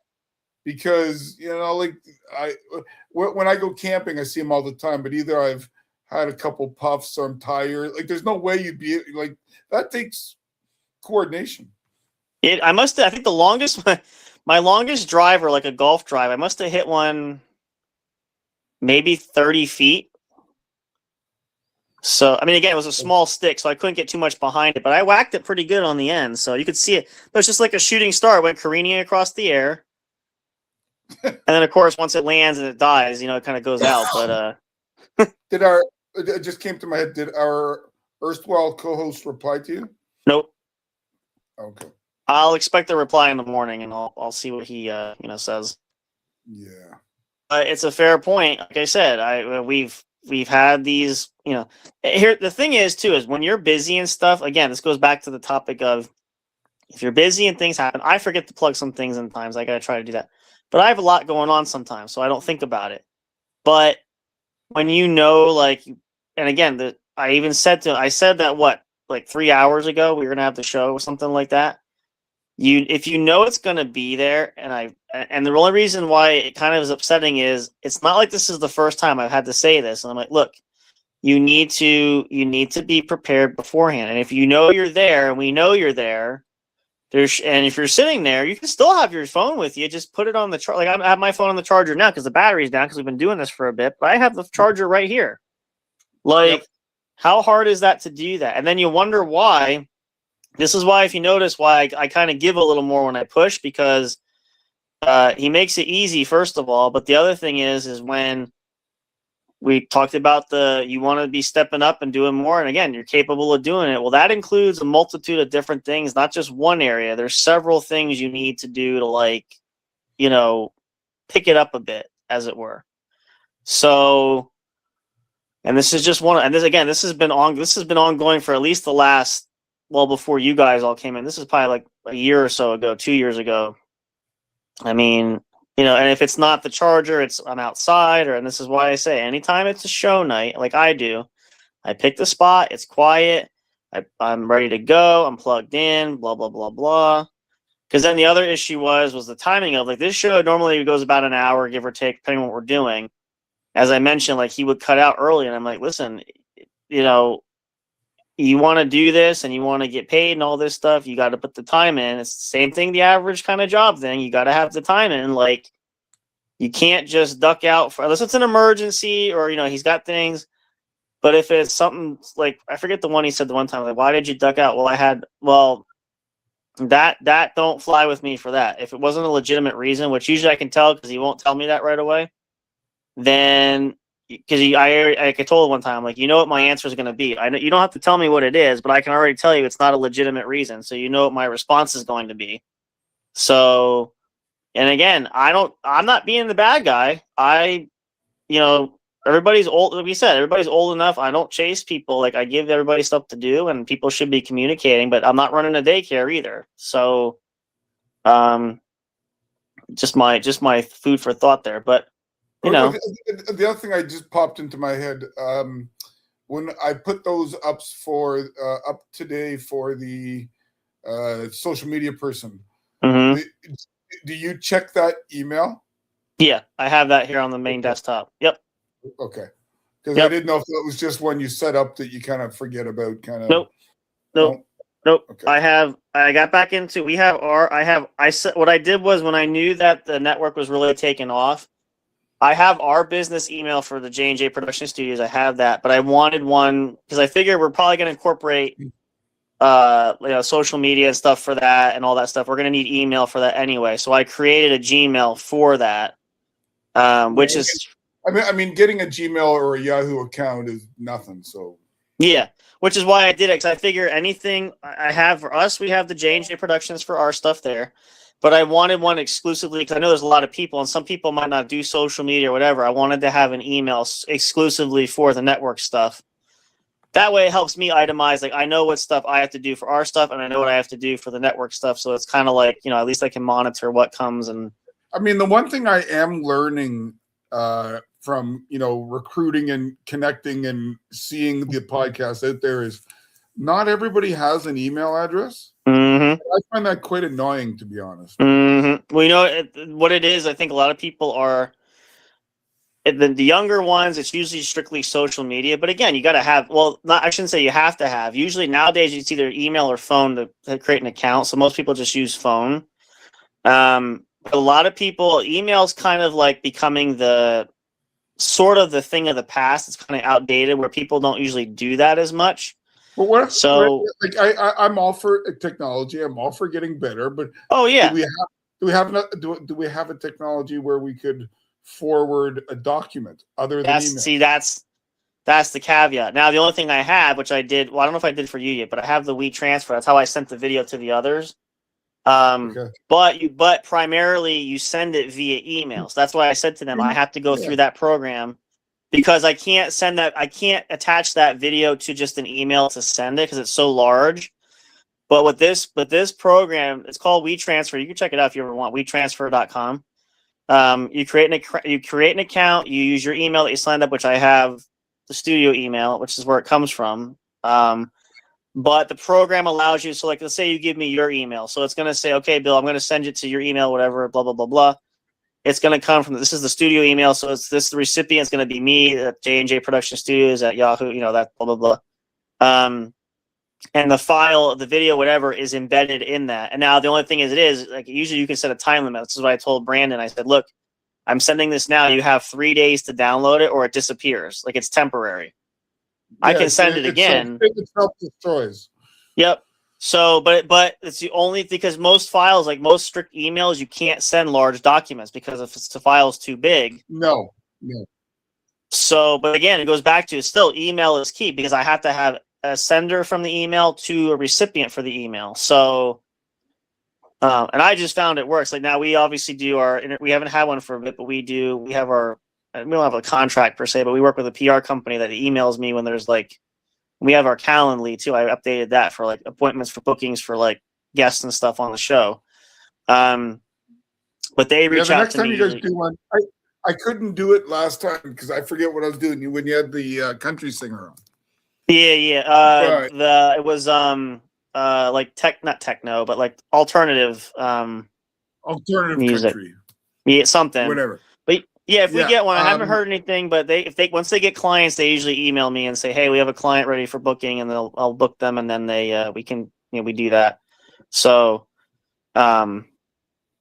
which I would love to do at some point if we get enough people involved who want to do that. I might be able to propose. They might be happy if I offer us because we work as one whole unit. I could probably get enough business for everybody to do that. So, because they will pay you for the service too. You can work that out. So it's options, but yeah, but again, it's just, I think, because the other thing is too, is people don't always use social media. So like, what do you have left? If you don't have email, you don't have social media, like how are you going to communicate? Because I guess does the current generation use more DMs? I would say yes. But how would you send certain sensitive information? Like I wouldn't feel comfortable doing that. Now, Well, they I can wouldn't argue send people nudie can pics, but I mean, no, but like if it was like a legal document. Yeah, no, I would wouldn't. want I to don't usually either. That's the thing. But see, the problem is again, generation is. It's true what they say, young and dumb. They don't think about the. Oh, hey, like, the counter argument is that emails can intercept it and be hacked into. Yeah, no. That's yes, true. they can. Yeah, But they're a more trusted delivery than they're more encrypted than the DMs for social media and stuff. Yeah, that's the problem. Yeah. And so, unless your email gets hacked, I've had my email hacked before. I lost one, but I've secured my other ones. But it's just the idea. And the other argument, too, is that anything in this day and age, anything could happen because we're in a society and technology where people can just figure out just about anything. So really, I'm not saying that to be cavalier, saying, oh, don't try to protect your stuff, but understand that remember the old joke they used to say, well, at least in our country, it's probably the same. Canada, your government, you don't know if it's different, but for our government is Big Brother's watching. It really is true what they say because they monitor emails. They monitor basically like even like phones now. Like you have our smartphones and stuff. They track everything. Nothing you do is sacred, more or less. That's why I tease like big hot. Oh, you weren't part of that joke yesterday. It was funny. I said to him because I go on and I use his account because I do updates on the YouTube channel, but I can also access his emails, which I don't usually do unless I have to do something that's I'm doing. Like I don't play around with any of his other stuff. I don't touch it, but I can see like the emails and stuff. So I said the other day, he goes, "You don't check my browser history, do you?" No. Why? Of all the porn you're watching, I delete it anyway. Yeah, but you don't delete it fast enough. So. As long as it involves whipped cream and leather, I'm not even going to ask. It could go a little beyond that. We'll just put it that way. Like I'm kind of afraid. I don't know if he's either drinking or something at night. I'm like, I don't know what you're watching, but like, gee whiz. It's funny though. Like if people look at my browser history and they think, "Oh, Bill's a big pervert." Yeah, I talk about boobs all the time, but my browser history is fantasy baseball, sports highlights, restaurants in my local area, movie sites. That's all you get. Well, yeah, when you clean it up, but what do you do when you don't clean it up? That's what I want to see. Well, I haven't cleaned it up. I haven't cleaned it up in years. Ah, okay. I've got all kinds of, but like, there's no website I've been to that I couldn't tell my wife about. Well, that's good. Oh, hey, that's. She knows I'm a bit of a perverted guy, but as long as I keep it to myself, and I do, and that's fair. I mean, hey, that's how many people out there could hand over their phone or their laptop to their partner and not worry that there's something on there that makes you different in their eyes. Ultimate test. Yeah, that's kind of there was an article, I read something about that somewhere that was like, that's like the ultimate like relationship test. Which, the thing of it is too, is I look at it too, where like, I understand like that. And I've tried to be more transparent with that over the years too, because a lot of the reasons where I've had this argument before, like, why am I so, well, part of it was not because I have things hidden necessarily, but it's just the idea was when you're by yourself and like I had just gotten into the relationship I've been in kind of thing. And it's like, I'm not used to having someone really close to me there. Like usually all the stuff is just me. So it's just like, you kind of become like self-introverted where you don't really think about sharing stuff just because it's always just been you. So you gotta kind of learn how to like open up that way, which I kind of do, and I'm getting better, trying to get better at it. But one of the reasons Jen said she fell in love with me was the fact that I had lived on my own. I'm self-sufficient. Like I know how to do ironing, I know how to cook, I know how to do dishes, I know how to clean the toilet, and there is something to be said for being on your own and the skills you gather and or the strategies you learn. But let's be honest too. It was your sexy body that got her too. Let's just be honest here. Like that's come on. No, it's all my intellect. Okay, well that's true. Well, okay, I'm not gonna go because I already seen you with your shirt off. I don't want to go picture anymore. I'm gonna say let's just go with that because if I use my imagination, I could be sorry I asked. So Well, no. The imagination story starts funny. The very first really hot and heavy session we had, shall we say, we were watching 28 weeks later. Or 28 days later. 28 days later. Wow, you really know how to keep the romance going, don't you? There. Well, I knew how it ended. I'd seen it many times. I've seen it too, but I'm like, that's not exactly what I would call a romantic "let's do it" movie. No, but if somebody's really nervous, they cling to you.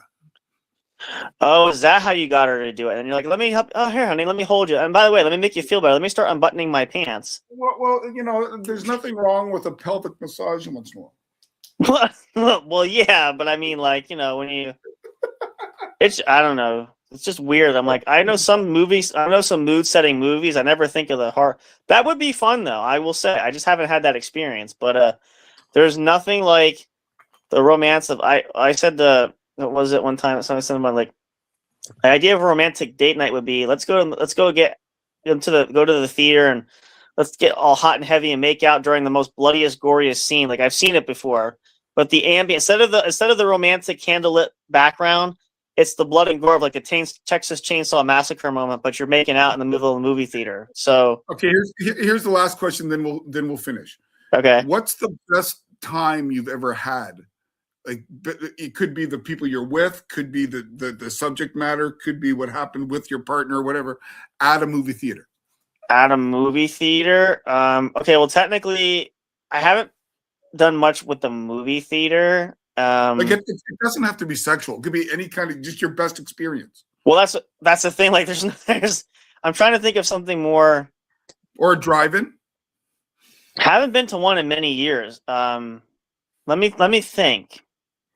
I'll tell you while you're thinking. I'll say okay. The best time I've ever had at a theater has nothing to do with where your mind might go. The funniest movie I ever saw that really was Borat. I just about peed myself watching Borat. It was yep. It was it was unrelenting for like 90 minutes. Like there was no breaks at all. I think, you know what? Let me see. What movie was it? For me, I've had this actually a couple times. So one, and this might be this is not where you're going to probably think either, but, and actually, I don't know if I was with her. I think I was alone at least once. But a couple instances where together or alone, whenever I go to a theater, what I really enjoy, and this might sound funny, but I like the feeling of like a home, you're home, but you're not. And by that, what I mean is you go to a theater that's mostly empty. There's maybe, I don't know, 3 or 4 people, including yourself total, but you're all sitting at different. My rule whenever I go to the movie theater is I try to go like directly dead center, high up, middle of the hierarchy, but like dead center. Like you're high enough to get a good screen visual all the way around. You're not to the left, you're not to the right. I like the absolute middle seat of the entire theater.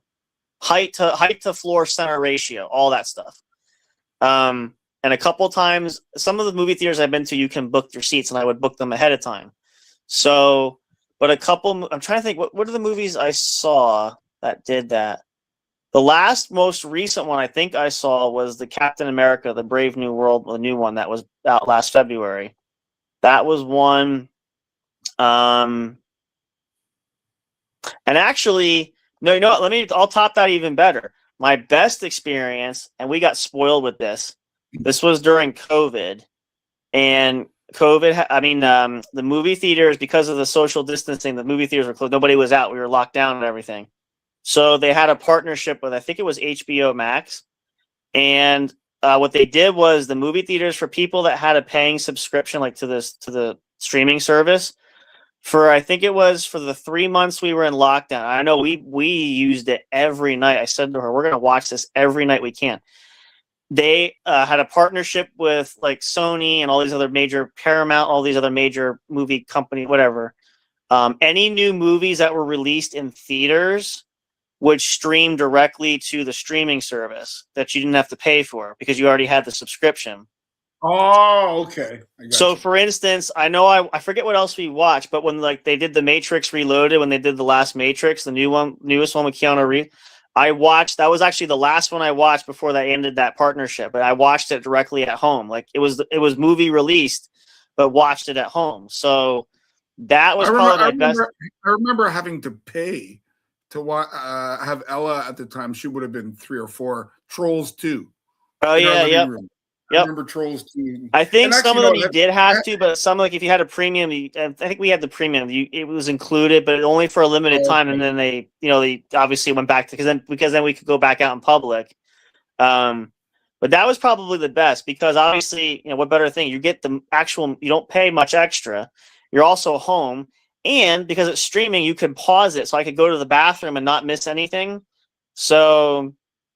It was funny. I have a story of friends who were the opposite of you. When we were in high school, they wanted to get into a rated R movie or whatever, and they got in, but the only seats available were the very front row, and it was for I think it was the movie. I think it was it either The Abyss or Leviathan. One of the ones. Those are good, yeah. Water. So they were for I don't know 100 minutes or something. You're just sitting there like, let's see what's going on. by the end, your neck's got to be. I've never sat that close. I don't know why people. I mean, I guess I don't know. It's the same reason. Why would you? I don't. And that's the thing. Like, I don't like to sit directly in the back because then you're too far away. So middle range. Like, let's say if it's 5 rows high, I go like the 3rd row because that's like middle height to like it's like the proper screen to floor ratio. So you get the whole screen, and I like the parallel so I can see every corner evenly. But the only difference between you and I is I would go to the end of the aisle. I pee like a racehorse. I want quickly, immediately. Well, but here's the trade. This is what's nice. Usually I usually try to go on days when it's like, I don't go on weekends. I would go I worked some shifts where I could be home like midday. So I would go to the matinees, like between 11 and 1 p.m.s. And like, there's nobody there. So you could sit like anywhere. So now if you had to go, I would, what is it, like say 10 seats in an aisleway? I'd sit in seat number 5, but the 5 seats to the left of me and to the right, there's nobody there. So, and obviously I had to get the big soda, and I would hold it usually. Like I could tell you the one movie, I forget what I saw, but I bought I always upgrade it. You know how the big movie theater sodas are huge? I'm like, give me the large for an extra 50 cents. Why the heck not? And I had the big popcorn. I remember one film, might have been one of the Marvel films, but I didn't want to miss the ending. But I sucked down the entire soda. So by the last 20 minutes, obviously my bladder's like, you got to pee. Because I drank 40-gallon whatever. But I'm like, I'm going to hold this because I'm not missing the end credit scene because they always have end credit scenes. So I did. And finally, I'm standing, I got up and I'm like, dear God, hurry up with the credit scenes. And then I hurried out there and I almost jumped off the platform. I'm jumping down the stairs. I got to go to the bathroom. I ran and I'm like, holy crap. I barely got I had jeans on. I had to unbutton my jeans, get the zipper down. I'm not going to make it. And I probably stood there peeing for maybe 3 minutes. All right. Because it's like a Revenge of the Nerds piss that takes you, like booger. Pretty much. Yeah. Because I'm the thing that always stinks is the old adage, you try to get into the theater when the credits are rolling because you figure, I know the movies. I don't care. I want to see the main film. But it's do I have enough time to pee? So I hurry out, try to go because, then, of course, you got to go to the concession stand. And I'm waiting there and I'm like, oh, these guys are taking forever. I'm trying to get my food before. I don't get food often, but I try to get it before the movie starts. And that stuff's expensive. Well, you know what I do? I buy I find it's a bit of a cheapness thing, but I buy the kids section because you get popcorn, you get a drink, you usually get a little Kit Kat and a sucker for $7 or something. I wish. I never think about that. See, you know what it's like now? Now, last time I was to the theater was probably 2 years ago now. No, I'm sorry. I said back in last year. Did I get food? I think I got food. But I don't buy, it's a soda, $9 for a soda. Holy mackerel. No, have you ever looked up? I mean, I'm not a big health guy. I like to eat healthy, but how much sodium is one of those big popcorns? Oh, yeah. It's a week's worth. Well, and they say if you add the butter on top of it, and you put, some people go for extra butter. It's it's almost like 2,000 calories of salt. In no shade, I love my butter too. I'm not making fun of. I'm just saying when you add that on to the sodium and. Well, that's why I don't. Usually, what I do is I rotate. I obviously get a drink. Sometimes I'll either get a hot dog and candy, or I'll get a thing of popcorn. But I don't usually do all of that. I kind of mix. Whenever I take a trip, I alternate my snackage. But Like to me, like almost the perfect thing to eat in a situation like that is Twizzlers. I go. Those are our go-to. I love, because they're, I mean, it's made with corn syrup, which isn't good for you either.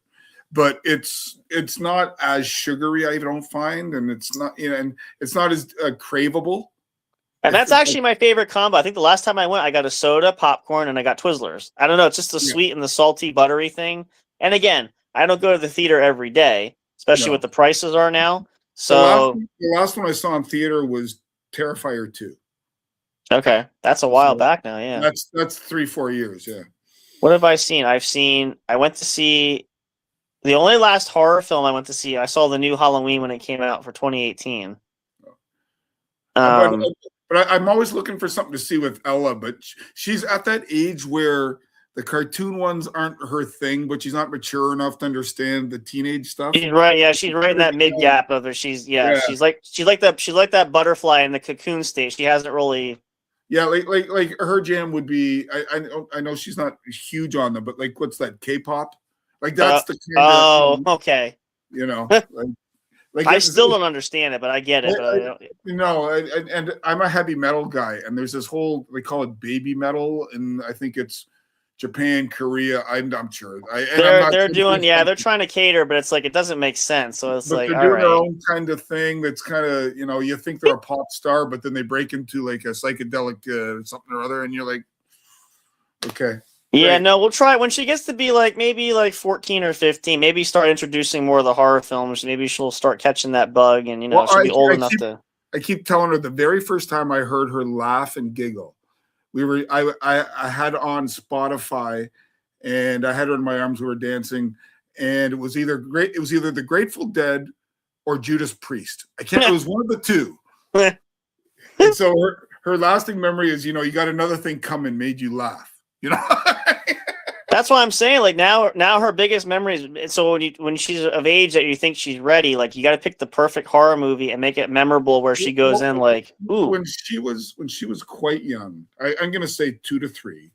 For my podcast, Land of the Creeps, we were going over Ash versus Evil Dead. Mm-hmm. Yep. And so we had Netflix, so you can cram the whole thing in like 3 days. Oh yeah. Yep. And it's pretty good. And she watched the whole thing with me. And if she ever, I just said, it's syrup and ketchup. That's all, really. That's corn syrup. And some of them are not, I think I don't advocate. And again, anybody watching, if you listen to this, we're not saying this because I'm just stating a idea of, I think certain ages you got to watch, because some kids, they do scare easier than some other. Depends on everybody's different.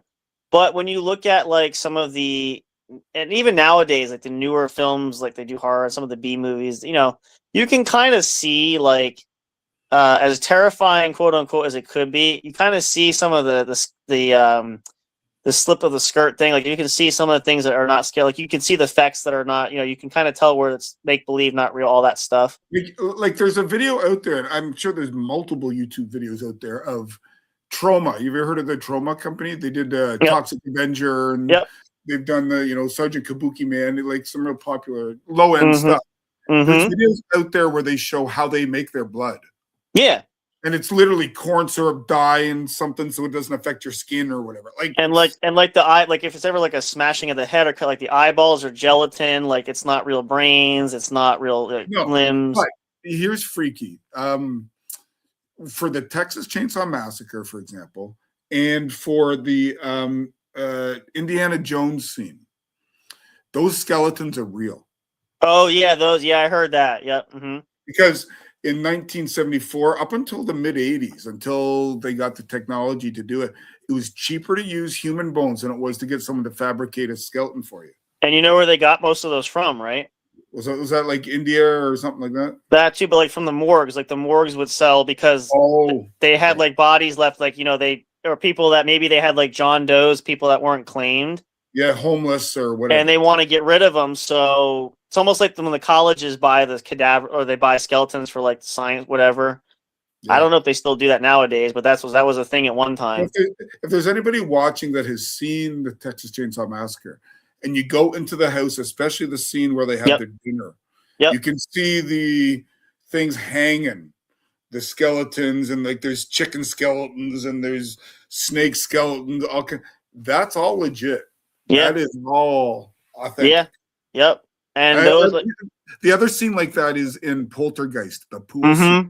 Yep. That's a legit body, not body, skeleton. Yeah. See, and some of those things, like, I like the mixture because, sometimes you want truly authentic, you got to kind of go that route. I know it's a different age now, but, that's why I'm not a big fan of a lot of the B-rated movies, only because I know they're low budget, but you can kind of see where the cutbacks are because some of the things they kind of they shortchange on, so it kind of takes away the illusion of everything. If we ever do an episode on B movies or Grindhouse, I do want to do one. Yeah, we could do it maybe like for a review show again. I want to do something like as a little teaser to anybody out there listening, and for you, Sam. Mm-hmm. Have you seen Microwave Massacre? No, I've heard of that one though. Yeah, it's down as a horror. Yeah, but it's as much comedy as it is horror. Those are good ones though. Kind of that's a nice blend of It's the guy that's the main actor. I forget his name. Was the voice of Frosty the Snowman in that. Turner and Bass cartoon. Yeah, I can't think of what his name. He's died. He's long since died, but yeah. But here's the premise of it. He's a working class schlub, and he's in, I'm gonna say, mid-50s. Mm-hmm. And his wife's cooking. She's trying all these fancy French recipes. Yep. But he just wants steak and potatoes. Yeah. And he's a construction worker. So when he's sitting around with his buddies, they got like ribs or roast beef or even peanut butter. He's got this, big poofy baguette with lettuce coming out of it. He just wants a bologna sandwich. And so at a certain point, he goes and he's just had enough of it, and he kills it. But they don't glorify it. Isn't the right word. It's almost kind of silly. And he chops her up. It's very obviously a rubber. You're not gonna think it's. And he puts it in the freezer. Well, all of a sudden his sandwiches start to get better, and the boys at work really like them. Mm-hmm. So you see where this is going. So yep. Mm-hmm. Let's just say there's a couple other opportunities to acquire meat, and he's able to. Yeah, it gives that Sweeney Todd vibe there. Yeah. Yeah, but it's more like Sweeney Todd meets Porky's. Yeah. Yep. Yeah, that's like the mystery lunch meat at the cafeteria. You really don't know what's in it until you. The other one I would suggest, and you got to remember the time it's shot in. I think it's 78, 79. Have you seen Humanoids from the Deep? Yeah, it's been a while, but yeah. Yeah, Roger Corman, these amphibious, pretty rapey. Yep. Now the funny thing is, it was directed by a woman. Uh-huh. And ironically, she had finished it, but Roger Corman knew what his audience wanted. He was all about the makeout sessions at the drive-in. That's what his audience is. Yeah. So she refused to shoot any of the kind of nefarious, rapey kind of scenes. Well, that makes sense. Yeah, I mean, you think about it. That was a Roger Corman inclusion. No, we got to go back and shoot this stuff. One of the movies I want to see, it's on my list. I think I have it saved on my Tubi. I got to watch it. But I want to watch Cujo. I haven't watched that for a while. Oh, Cujo. The guy, and for anybody listening, the kid in Cujo is the same kid in Who's the Boss? Yep. It's Danny Pintero. Yep. That was like his only, outside of the Who's the Boss, that was like his big movie. Yeah, but he was younger in Cujo than I think, wasn't he? Yeah, I think he was young. Yeah. And I know they said there was a sequel, but I guess it wasn't as good as the original one. But the two scenes I will always remember that is the one where Danny Pintero has to use the washroom, and the mother's got to watch him while he pees, but she's got to watch out for the dog at the same time. Uh-huh. And then there's one where she's in the kitchen, and the dog goes right through the window, right through the glass. He goes right through there. Yep. I've talked to her before really at a convention. Yeah, I went up and I talked to her, and I said, I asked her a question, and if you could play any role other than anything you've ever done, what role would you love to have played? and she said the mother in Exorcist. Okay. So at least she's consistent on the horror theme. Okay. Whereas I said she should have been. Did you ever consider? And I said this is not an insult, but would you ever consider being the bride of Frankenstein? And she go, well, because the actress only has like 5 minutes of screen time. Screen time, yeah. Just she was like, and it was, there was a connection with her when she was a kid with her sister. She'd sneak down to watch the Universal horror movies or whatever. Oh yeah. So my other claim to fame. Well, I talked with a couple other different people, but I was there in South Carolina and I talked to the It kids. Okay. And the original ones? Not from the 80s, from the part 1. The new, okay. The reboots. But they shot that movie literally 15, 20 minutes here from me. Yeah, I remember they did, yeah. But at the time, I didn't go in. It was behind a Tim Hortons donut shop, and it was. My only claim to fame is I met several of the actors from the Walking Dead series. Talked to several of them. Met several of the Sons characters. I didn't talk. What? I was going to say I'm not a celebrity guy. Like like some people got to get their picture taken out. I've never paid for one of those. It was fun. I mean, I did it occasionally, not often. And the conventions they don't have anymore, but it was fun. I did see her. I didn't get a chance to talk to her. I kind of wish I did order from her website. She sent me a photo, but I never met her. But Elvira. Oh, Cassandra Peterson. Peterson. Yep. But when I when I went up there for a question and answer with I don't know, there's 4 of them, 5 of them. I don't know. Yeah. The only one that wasn't there was the guy who's, I guess, blown up, is really big now. Oh, Bill Hader. No, of the kid. Oh, the kid, not the adult version, the kid version. Yeah, the kid version. I'm trying to think who the kids were. I know who they are as adults. There's one that's bigger than the others. And that's part 2. I had to look it up because the adults and the big one. I know it was what's his name. Bill Hader was the adult. Jessica Chastain. Like in the original, it was John Ritter. Yeah. And there was the guy that played Tim Reed. Tim Reed was in that. Another good film, if you haven't watched it, I liked it a lot, is Split was a really good film. Yeah, I've seen Split. I saw that. I think I saw Split. Was that the one where he takes the ladies and keeps them underground? The 3 girls. Yeah, he kidnaps the 3 girls. Yeah, I saw that in the drive-in. He's the different personalities, and the last personality is they call it the monster, where it scares all the other personalities. He's got like 23 different people in there, or something. But the thing with me with the It kids is I went up and I asked my question, but I mentioned to them I'm from Oshawa, Ontario, and that's like an 18-hour drive. Yep. They were like, oh, "What were those donuts that were up in front?" I was like 4, but I love those things. See, it's nice when you combine. Like some people, like it's funny how some people you don't know, like I said, for me, I never met anybody, but like obviously for most of the films, I think they changed the lot at some point.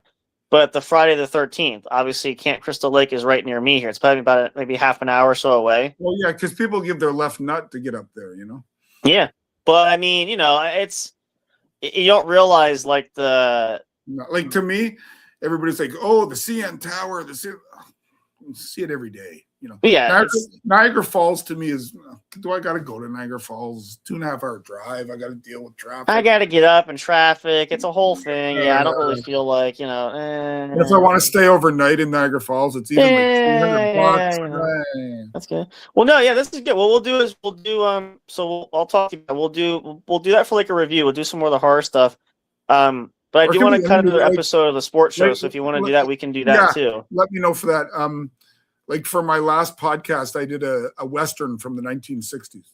Oh, there you go. I don't know. Anybody who's seen The Man Who Shot Liberty Valance, fantastic film.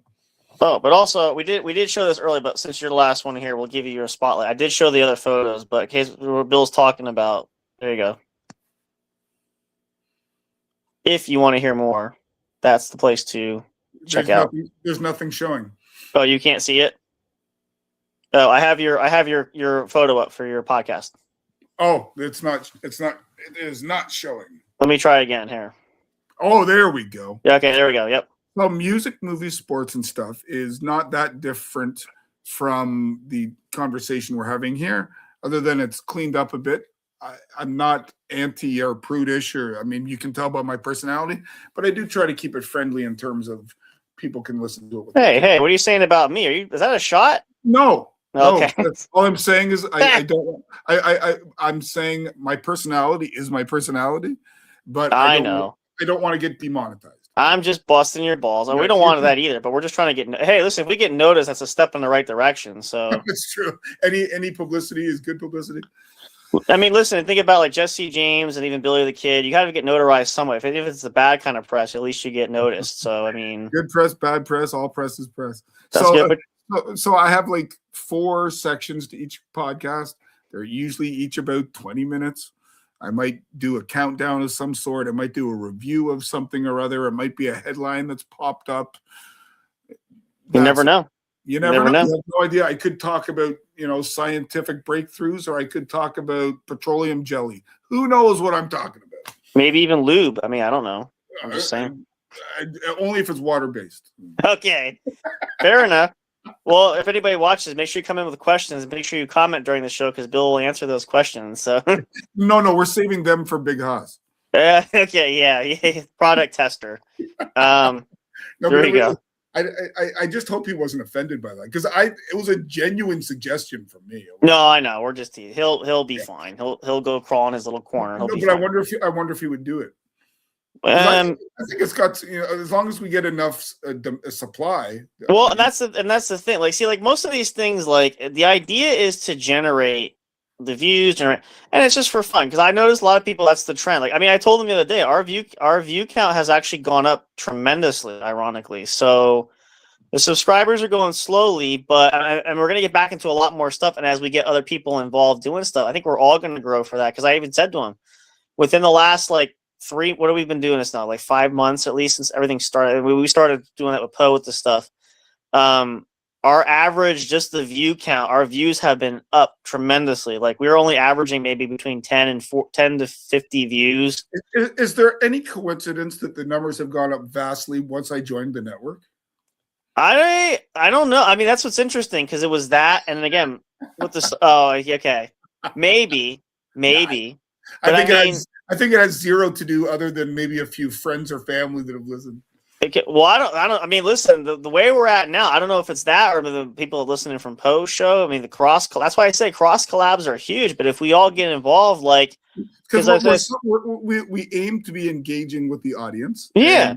They're not spitting at us. Well, if they or maybe they are. They watch each week to spit at us. I don't know. But I mean, you tell me. Like I said, our average view count prior to everything starting now was like we average about 10 to 40 views was the average for a video, like or whatever on here. Now we're averaging over 300. So that's a pretty big turnaround. It's time to make Airway Kingdom Network shot glasses. That's well, that's what I'm saying. Like I said once, and I think if everybody, that's why I said everybody knows everybody, and we start seeing the trend, everybody working together. I think everybody will see a growth with the exposure, and if we're all crossing on shows and doing all this stuff. That's again, that goes back to the whole mission for why I had the idea for that, because it was a thought process that quickly dropped out. I'll just say this to end here because this is obviously where we're at, but and for anybody who doesn't know this, if you haven't heard about us, talk about it. But the whole idea for the network, which I think I have the photo in case you guys didn't see it.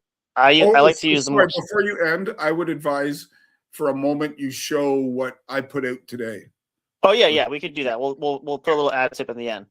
But here's the fun, creative look of the network there. But the idea was, in addition to connect with other streamers, podcasters, content creators, with the goal of to try to grow and really help each other, by pumping up, audience, whatever. It was just a way to really, skyrocket numbers. Because again, and this has been, I won't say how, who, some of us know all this discussion. I'm not saying people can't make it alone. I get it. I've just subscribed to the theory that same thing with an army doesn't go by one person. It's a bunch of people that make it work, right? So, and the more numbers you have, I think it could pump things up. A lot of us, we've talked about all these already before, but so I said a lot of us have the same kind of idea. And the core concept, why it works, is a lot of us that are involved have that same mentality. We kind of have the same directional path. Because obviously, if we didn't, it wouldn't work. But, that's why I think the formula for success could be huge. And if we're already seeing some pumping up now, and I think someone else said that too.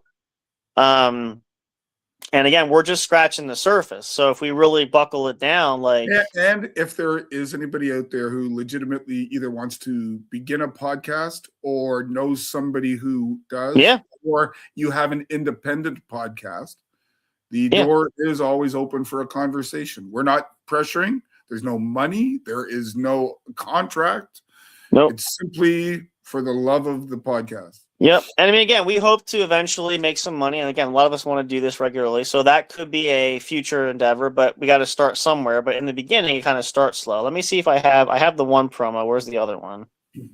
I have 1, 2. Let me take off, because it's going to yell at me. Uh-oh. Let me take, I don't know why we get out of store. I'll take off the promos for the last we did, because we can always put these back later. And let me add, I have the 2 on there. I think we have, 4 total? So I have... What are you just showing? Are you showing the flagship shows? I did that already. Okay. But if you want to do the ads thing, we can do, I have these. Well, I was just thinking the one where we're looking for people. That's what I have. Yeah, but I have to put all at the individual. I have all 4. 1, 2, 3. Oh, I see. Per category. So we'll start with, I'll throw them out there if you want to talk about it then. Let me pick, what do we got here? Well, speaking of, not in any particular order, but so this is just some of the current genres that we're looking at for anybody interested. If this applies to you, please be sure to reach out. So first we'll start with this. Yeah. If there's anybody out there that loves true crime, I know that it's super popular. Back in the day when I was watching it, it was Unsolved Mysteries. That was yeah, I remember those. Yep. Yeah. Mm-hmm. And then we got what did they call it? America's Top 10. Yep. 10 Most Wanted. 10 Most Wanted. Yep. 10 Most Wanted. Yep. So, but if there's anybody now who's interested in leading it or co-hosting with someone you might know or someone we might know, yep, let Sam or myself or Big Haas know. Or what's the email, sir? I was going to say, if you want to reach out, it's airwaykingdomnetwork@gmail.com for all business inquiries. Yep. Yeah. airwaykingdomnetwork@gmail.com. So, and I do check those and I do respond. It will be me. So if you email, I will. Yep. And the nice thing about true crime is, I mean, it's bad to say nice thing. The thing about it is that there's no short of supply. True. And it's just a matter of how much you know about it or can find out about it. And this applies to any of these we talk about, but you guys, 'cause I know this has been a kind of a ranging question. Anybody that partakes, as long as it's in this category, you have free range for the show what you want to do. As long as it's in that category, we don't care. I mean, like I said, we want you to have your own creativity. So as long as you're not recruiting people to a cult or discussing world politics or trying to set a bomb or something, we don't care. Selling anybody else's organs on the all that. I know this is kind of weird, but we do have to preface saying that. So that's just one example. Let's keep Haas out of this. Yeah, right. Yeah. So that's the one. We also have. I'll do that other one last. Let's do. Speaking of him, since we're trying for this, another interesting topic we have. If you guys are in that realm or interested, we also have this one, which is. So we're looking for somebody that I've kind of politely called the Green Herb Podcast. Mm-hmm. So if you're looking at the leaves and the numbers involved, you can figure out what that's all about.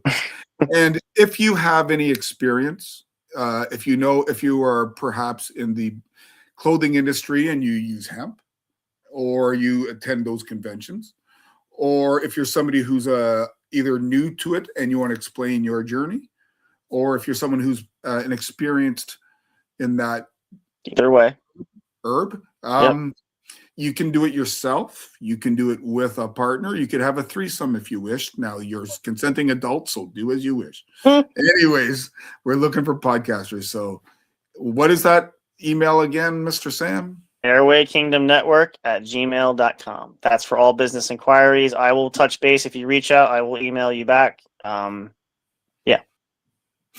You can also hit social. If anybody's on social media, we're not hard to find either. But if you wanted more detail, I can type you up something too. That's usually why we're trying to.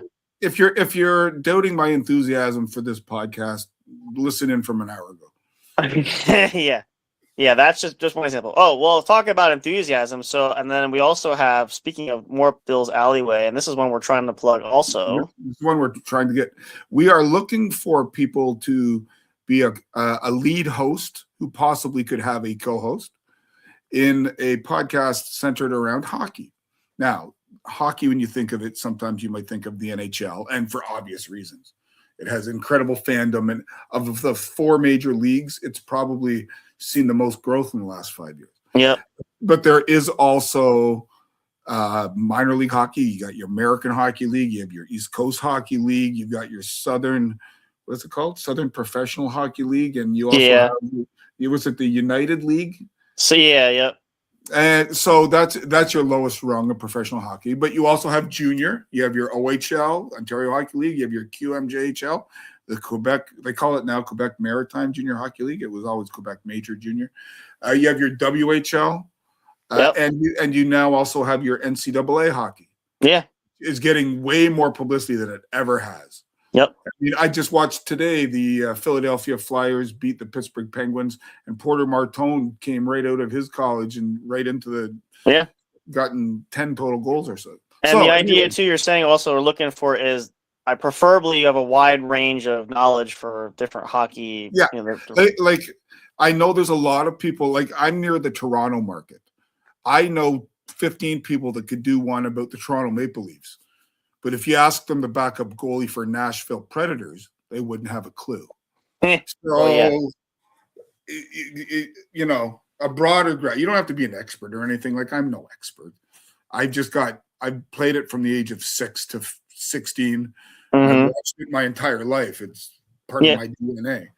But I mean, I know a lot of people who know more than me. So it's and even if you're not comfortable, just be able to have the conversation and bring somebody with you who knows more than you. That's fine. Well, But reach out if that's something interesting. Again, airwaykingdomnetwork@gmail.com. If you want more personal business inquiry, we can talk more details, or reach out social media. If you can find us, that's fine. Or if you are a sponsor that would like to get exposed, I guess that's the right way, to get more promotion, you can use that same email address. And we any business inquiries you can email there. But I like the innuendos there, Bill. You're really setting up a couple good. I don't have to say anything really, but but you know what's funny is that wasn't intentional. I know that's the best part. You just naturally you do that. And then of course we have last but not least. This is one we expect to be on the hook, but I know it's really is a growing genre, and I think a lot of people are doing it, but. We do a show ourselves. We're going to get back into that. We're looking for others, though, to do this, but we also have this set up. We have an ASMR. So, like my wife, she's really big. She enjoys every Friday going to a sound bath. Mm-hmm. And so I know those are quite popular. They probably have been for years. They're just they're just more notoriety, though, nowadays. Yeah. But if you're one of those people, like when I was a kid, it was those packing bubbles. That you could sit and pop, and you know, tactile wise, it was great. Sound wise, it was great. Or I've also seen, I've been with kids that were of a certain age that loved hearing people eat. Mm-hmm. So they're eating spaghetti, or they're eating chicken parmesan, or rice, or whatever it is, and you can hear all the different textures and sounds. So it's becoming really popular. So relax, tingle, create. If you're comfortable. If you've got enough things that will make these sounds, if it's soothing to you, let us know. And Sam will butter you up and make you the best damn podcaster we got. Yep. And you can also join us here, just in case you're wondering, here's the logo for ours when we do it. So if you haven't seen that show, it is available here. We have audio episodes. We did a couple. Well, we did to launch this video-wise. We talked about mental health. We do talk about awareness there, but we are going to be doing more video ASMR with it. We'll do condenser mics and stuff. That's part of the project I have.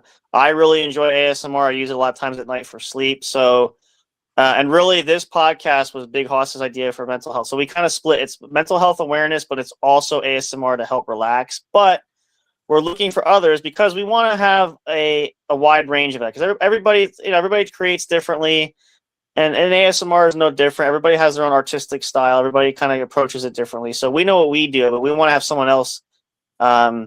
And the other thing we want to mention, I don't know if Bill mentioned, we didn't mention this, but we should put this out there. I know it doesn't really matter, but there's really no specification, male, female. It doesn't really. Yeah. We're looking for creators. That's all we really care about. People that are like us. We don't care about age. We don't care about sex. We don't care about background. If you can speak clear English and you have an opinion and you're interesting, you're in. The only caveat, I will say this, and then Bill should know this from the teacher standpoint. I want to put a caveat on the age thing. If you are at a certain age, we are probably going to have you with someone else who's a little more experienced. We don't want to have anybody. I mean, we don't mind people in a younger verge, but if you're under a certain age, we don't want you by yourself. And the other thing is, we will say you need to be 18 plus. I was going to say we really should cap it there. Yeah, obviously. There could be the only exception to that is if it's a little bit younger is you would have to have a parent. I guess we call it like a mentor host or someone else who's there. Like you'd have to co-host with someone. We would not give you the reins to do a show by yourself. I was going to say, like, I have a pretty good friend who did it with his son when he was underage. Right. That's fine. But again, you have to have like a father and a son, a mother, a daughter, a grandma, whatever. Yeah, and I mean, again, we have some good folks. If they're looking to expand, we could always have like the big brother, like a mentor program. But the idea is just if you're under that certain age, we are not going to recommend you do a show by yourself, at least until you reach that pinnacle. And especially because most people that age are usually new to it, so we don't want to we want you to get more seasoned. So I mean, the other thing I've done it from both sides, the solo and the co-hosting gig, and it's nice to bounce ideas off somebody, like I can tell you from firsthand experience, running your own, sometimes you got to think of ideas. Now, if you got a partner, especially one that might have connections to this, that, and the other, extremely beneficial. Mm-hmm. And I've earned that. I mean, I've done that now, and that's why we're building this. Like, I have a lot of things we can do. So we've had to work hard at that, and I've gotten to the point where I've gotten to because of a lot of other people have helped too. But I mean, it's just a nice little the same thing, regardless of the genre. We have this demographic of we are the network that, in addition to having people get on the mic and do shows, we help each other there. We have different gifts. Like I will offer too. Like I tell people, like if you need help, I'm very good at the production stuff. If you're not sure what to do, there's a lot that goes on behind the scenes. Yeah. People either don't realize or they do realize, and they just know that it happens. And and it's the way it's different than cutthroat. That's not my job. Or just sitting there turning it on, and go, "Oh, this is easy," and I'm like, it's really a lot more than that. So, I know some others of us too, but I always offer people, if you need my help, I can help you. I've had people ask about how do I set up certain things. Can help you with that. Sometimes it might be a matter of let me learn it, then I'll teach you. Yeah, I'll give you the steps. I want you to figure, but if you really get stuck, we can walk you through it. But again, we don't just cut you loose and say, okay, you're on your own. If you really need help, that's what we're all here for too. So it's a fully functioning group of people that, again, we're all very like-minded, very similar. And, and again, we're building friends and families and all that stuff. So it's, if you need a guest about horror movies, I'm available. Yeah.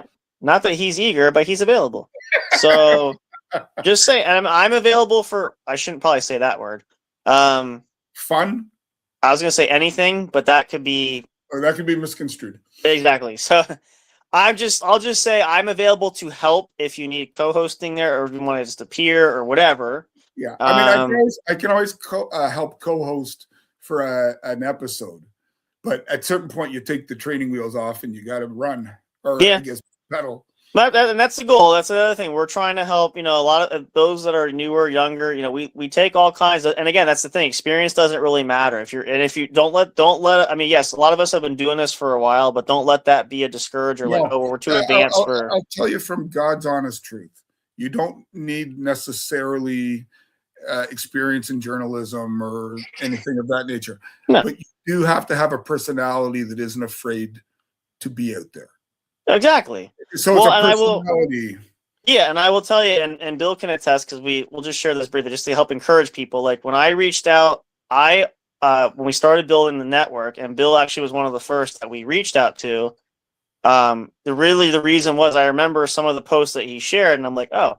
So I just kind of threw a line, and I didn't know if he would want to be doing it because this is like one of the first times I actually tried to propose somebody, hey, I'm doing this network thing. Are you interested? I forget what I told you exactly now, but and my response is the response I get from half of the people. Yeah. If I ever approach you and you don't realize how much is it going to cost me, and how much work am I going to have to, put into it? The beauty of this podcast network is there's no fees. Nope. There's nothing legal to sign. Nope. You're pretty much given autonomy on your podcast as long as you're not breaking any rules. We do have some guidelines that we ask that you follow. We call it the Constitution. Call it more like a guideline, business guidelines you read over. Just a model of what we expect for professionalism and basically how to act and the rules of conduct, like you go to school kind of thing. Anybody that's worked in an office or a semi-casual setting will know everything about having to deal with the things, the rules you got to live by. And even if you've worked in picking strawberries all your life, there's still rules you need to follow. And well, it's like going to school too. There's certain things, and again, we don't overly strict that. It's just the idea is to keep it. We don't want to. We're on the same page. Yeah, we don't want to censor anybody, but we do want to keep. We don't want it too many things we let it go flowing. We got to have some kind of tight shipping of. Like if somebody goes off on a tangent about trying to. Let's say they created the octopus party that it's all for octopuses and they pushed it on their network. That's not what we're here for. Yeah, no. And again, everybody has free range. And the other thing is we want everybody to be comfortable and again, work together. So there's a lot of components, but it really can be beneficial. We've had a lot of great people that we've met. People are coming on and actually they're coming out of the woodwork now. We've had people just kind of curiosity inquire, people that are very intrigued by it, and again, we're very easy, very laid back. It's not a very it's structured, but it's not super strict. It's structured, but it's not onerous. That's yeah. And again, like I said, we'll also tell you this, like myself and others that run this, we have a board that kind of oversees things. If there's any questions or you're not sure or not comfortable about something or deep concern, whatever it is, it's always an open door. Let us know because either we've been there or we'll find out. Yeah, we have an open door policy. You can come talk about it. You don't have to be afraid that, fear of rebuke, whatever. We want everybody to feel comfortable. So, again, this is the idea for this is to relax and to provide entertainment. There is one limitation to anybody that wants on the network. You cannot be a Boston Bruin fan.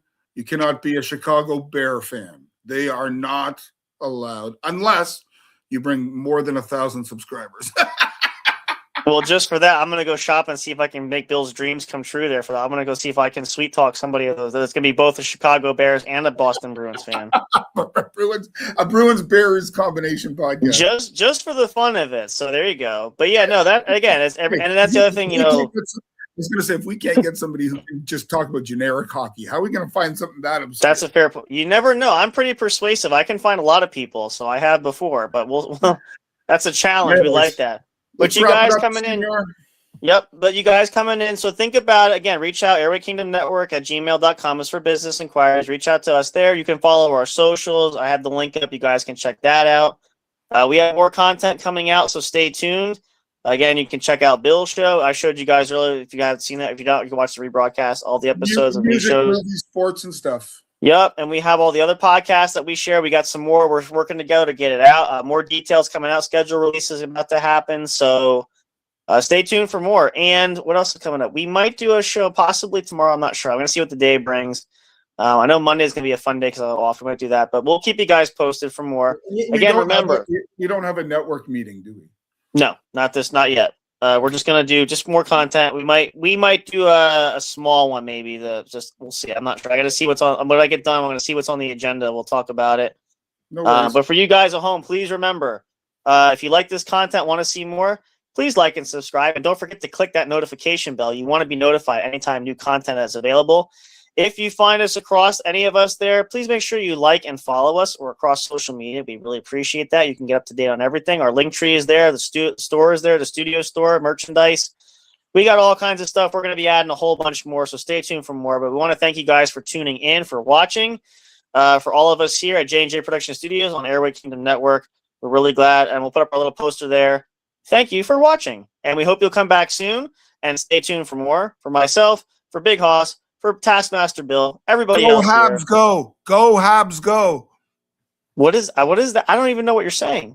Les habitants, les bleu blanc et rouge. Oh, you're speaking. Yeah, he's having a stroke or something. I don't know. No, I'm kidding. No, I get it. That's, and the funny thing. Well, you were smoking, or I'm the only one who's sober. But actually, well, I'm better now. I was drinking, but that's just not much. So there's that. But you'll see, guys. You'll see more. We're gonna have fun. We got some events coming up. We'll share more details. Again, follow and subscribe for more. We'll see you guys soon. Have a great night. Thank you, as always, for being here. Thank you for the support. We love and appreciate you guys so very much. Good night and goodbye for now. And, of course, you guys know we always say it, but in case you forget, we want to just remind you, until next time, we bid you adieu, and we can't wait till we see each and every one of you at the next show. Good night, everybody. See you next time. Ciao. Thank you for listening to the What's Up Bro show. Catch all the latest live action on your favorite podcast streaming services, including Spreaker, Spotify, iHeartRadio, and more. You can also check out episodes on the studio's official YouTube channel. Subscribe and become a member today. Don't forget to also turn on notifications so you'll know when new content is uploaded. Stay tuned and don't miss a single moment. We love and appreciate all your support. And as always, we will see you at the show.